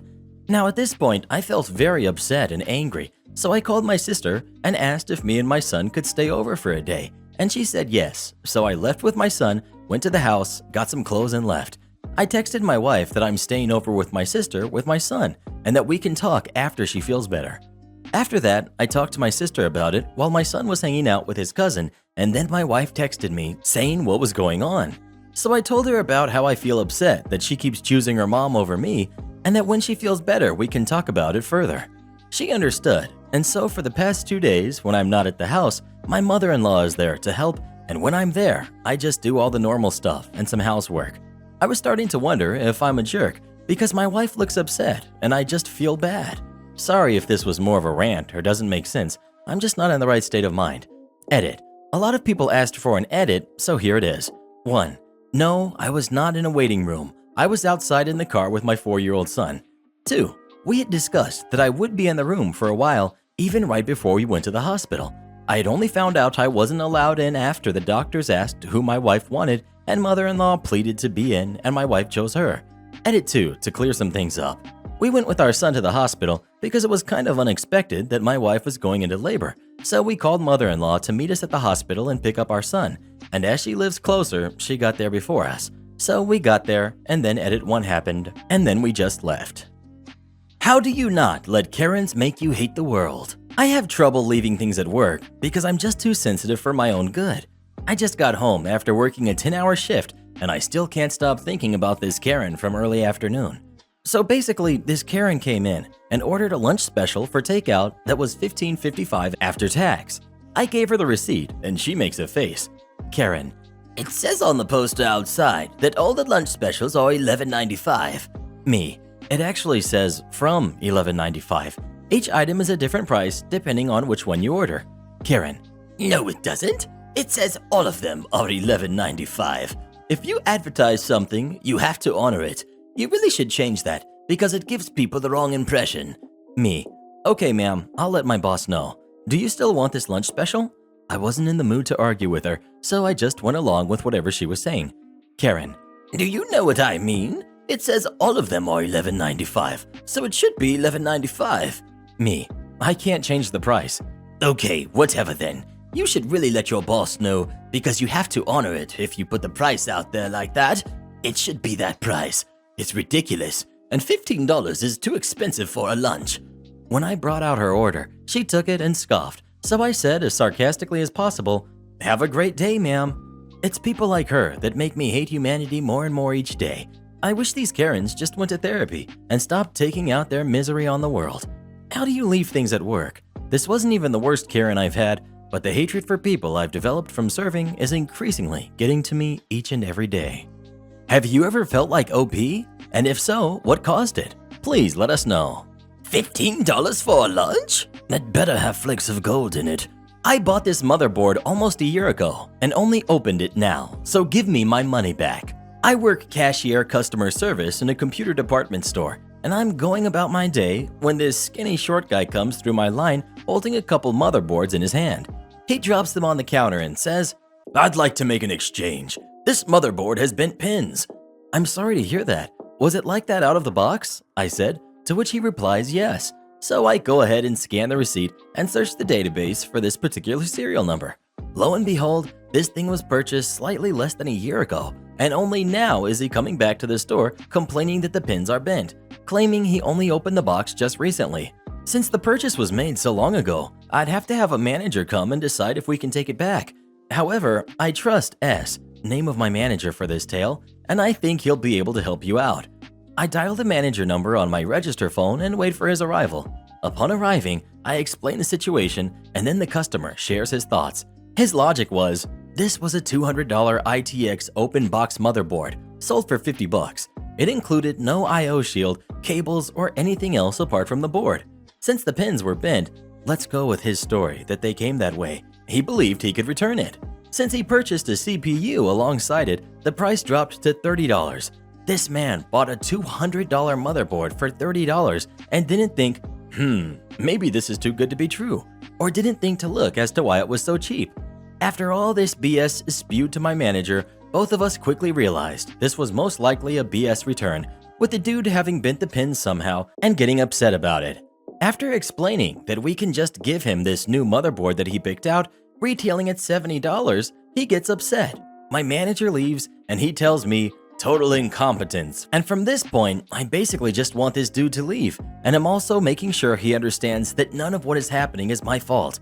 He leaves, and the customers next to him look at me with pitiful eyes and sighs of relief alongside me, as I look at them in exhaustion, and they're like, "Man, that was something," and I call over my next customer. A tale of a sleepy Karen. I work in a hotel. We are not the richest hotel by far, but we are part of a larger chain. With the current situation going on in the world, my hotel is very limited on what we can offer for breakfast. Our local health department will not allow us to do our famous hot breakfast until the number of new cases in my area decreases. This means that we can only offer grab-and-go items, nothing heated. We're also not allowed to open our dining room, not enough space for social distancing. What we are allowed to serve are things that can be taken back to the room and eaten cold, or heated in the microwave. But we are not allowed to have anything that would cause people to hang out in the area. New player. Enter Karen and her husband. Now, Karen had already been a bit of a troublemaker. We are a 3-star hotel and will go out of our way to help a guest. But Karen is one of those that no matter how far out of your way you go, she still isn't satisfied. When she first checked in, she cussed out the front desk staff because we don't offer valet parking. Just to give you an idea of her entitlement, mind you, none of the hotels in my chain offer valet parking at my hotel's level. Back to the main story. Now, for breakfast, my hotel offers a box of items that can be grabbed and taken to the guest's room or eaten cold in the car. In the box is a bagel, 2 hard-boiled eggs, a breakfast bar, cream cheese, and yogurt, as well as eating utensils. We have signs all over our dining area that state, due to what's going on, we are not allowed to open the dining tables. Karen and her husband each take a box. Upon pulling out the bagel, Karen comes to my desk. Karen, "You need to get me a toaster for this bagel." Me, I'm sorry, but we do not have any toasters available. "Then how am I supposed to eat my bagel?" Me, ma'am, there are microwaves available in the guest room. Or if you're heading out, I would be more than happy to heat it in my little microwave in my office. Karen didn't like either of those options and huffed back to the breakfast area where her husband was waiting. I figured they were leaving and that's why he was waiting. I walked over a little bit later to clean and check to make sure there were enough boxes for all the guests when I see Karen and her husband sitting in the dining area. Now, one could assume that they didn't see the signs. However, they sat at one of the tables that had the sign on it. Me, calmly. I do apologize, but per CDC and local health department regulations, we are not allowed to have anyone in the dining area. Karen. There is no sign anywhere. Me, pointing to the large print sign on the table. Ma'am, we have them posted on the entrance door as well as the tables right here. Well, I'm not moving until I finish eating. Me, I'm sorry, ma'am, but you will have to. If the health department sees you here, we can be shut down as a public health nuisance. Karen's husband. Let's just take our things back to the room. Karen. No, this little jerk is lying. There are no rules that say we can't eat here. He just doesn't want anyone here. I step off and go to the back. I come back with a printout of the CDC and local health department regulations. Me. Ma'am, these are the rules as outlined by the CDC and the health department. As you can see, it says right here, pointing to the page. It states that eating areas must be able to accommodate social distancing to open. As this is a small dining area that cannot accommodate social distancing, we are unable to open it. Karen goes ballistic, yelling. I finally get tired of listening to it. Ma'am, if you're going to continue to yell and use this language, I'm afraid I'll have to ask you to leave the property without a refund. This is where Karen says the magic words. Get me your manager. I get a little glee when I hear Karen say this, as I am the assistant GM at my hotel, and generally at breakfast time the only employee here. Me pointing to my name badge. Ma'am, I am the manager, and I'm going to have to ask you to leave the hotel. Don't worry about a receipt. It will be emailed to the email on your reservation. Karen's husband. I can't believe we're getting kicked out of another place because of your attitude. Karen's husband had to drag her out of the hotel. How to scare a Karen. After a couple of weeks of not leaving my house and needing some groceries, I threw on an old baseball cap, hadn't fixed my hair for a while, and ventured to my closest Costco. Being early, the line to enter was short, and I was able to get in, grab the stuff I needed, and get in line to check out. However, the line to check out was not short. The store had established 2 lines approaching the checkout tills. An employee would direct you to the next till open when you reach the front of the store. The end of the lines, however, stretched back to the back of the store. I got in line and everyone was being very nice and keeping the prescribed distance apart, and we were behaving in a civil manner. But of course, there's always that one person who just has to try to display dominance over everyone else. This one person, in this case, was a Karen. There were only about 3 people in front of me before reaching the front, where an employee would direct us to a cashier. Karen came along, looked back towards the beginning of the line, sighed dramatically, and pushed her giant Costco cart in front of the woman before me, making her next in line. The lady in front of me pointed out to her that the line started in the back of the store. Karen ignored her completely. A couple of others in line also called out to her that the line was back there. Karen ignored them. Finally, the employee directing traffic came over and told her that she would have to move to the back of the line. Karen finally spoke. I spend a lot of money here. Like, we all spend a lot of money at Costco. And I'm in a hurry. What's one more in front of them anyway? They've already waited this long. They can wait a few minutes more. I watched this go down, and soon the employee was arguing with her, and I decided that it was time to let my crazy flag fly. I'm no shrinking violet, and I don't embarrass easily, so I thought, why not? I walked up next to the lady and just stared at her. I didn't say anything until she looked at me and said, Step back, you're too close. I looked at her and loudly said, Do you like my shoes? Karen, bless her heart, looked a little shocked. Before she could say anything, I struck again. I like my shoes. Do you like my shoes? I then did what my sons tell me is my creepy laugh. Karen's eyes got a little wide, and I heard some laughs from some of the others in line. I then said, Can I go home with you and look at your shoes? At this, the employee once again said, Ma'am, please go to the back of the line. Crazy won the day, and Karen left the line without saying a word to me and headed towards the back of the line. By now, some of the others were laughing, and some looked genuinely worried about the crazy lady in line with them. I just went back to my cart and said, Well, sometimes you just have to fight idiots with crazy. Everyone seemed to relax, and a couple of us chatted for the few minutes it took for us to reach the front of the line. I will admit, most of the people who were in line with me who heard the altercation were looking at me funny. But hey, it's not like they could recognize me because of the ball cap and mask. Geez, I love freaking people out. Being old has its perks. So Karen, what did you think of today's stories? They were horrible. Horrible? How dare you? These were some of the best we've ever read. Oh, shut up, Mr. Reddit. It's ridiculous what people like myself have to go through. Dealing with stupid people like yourself and your subscribers.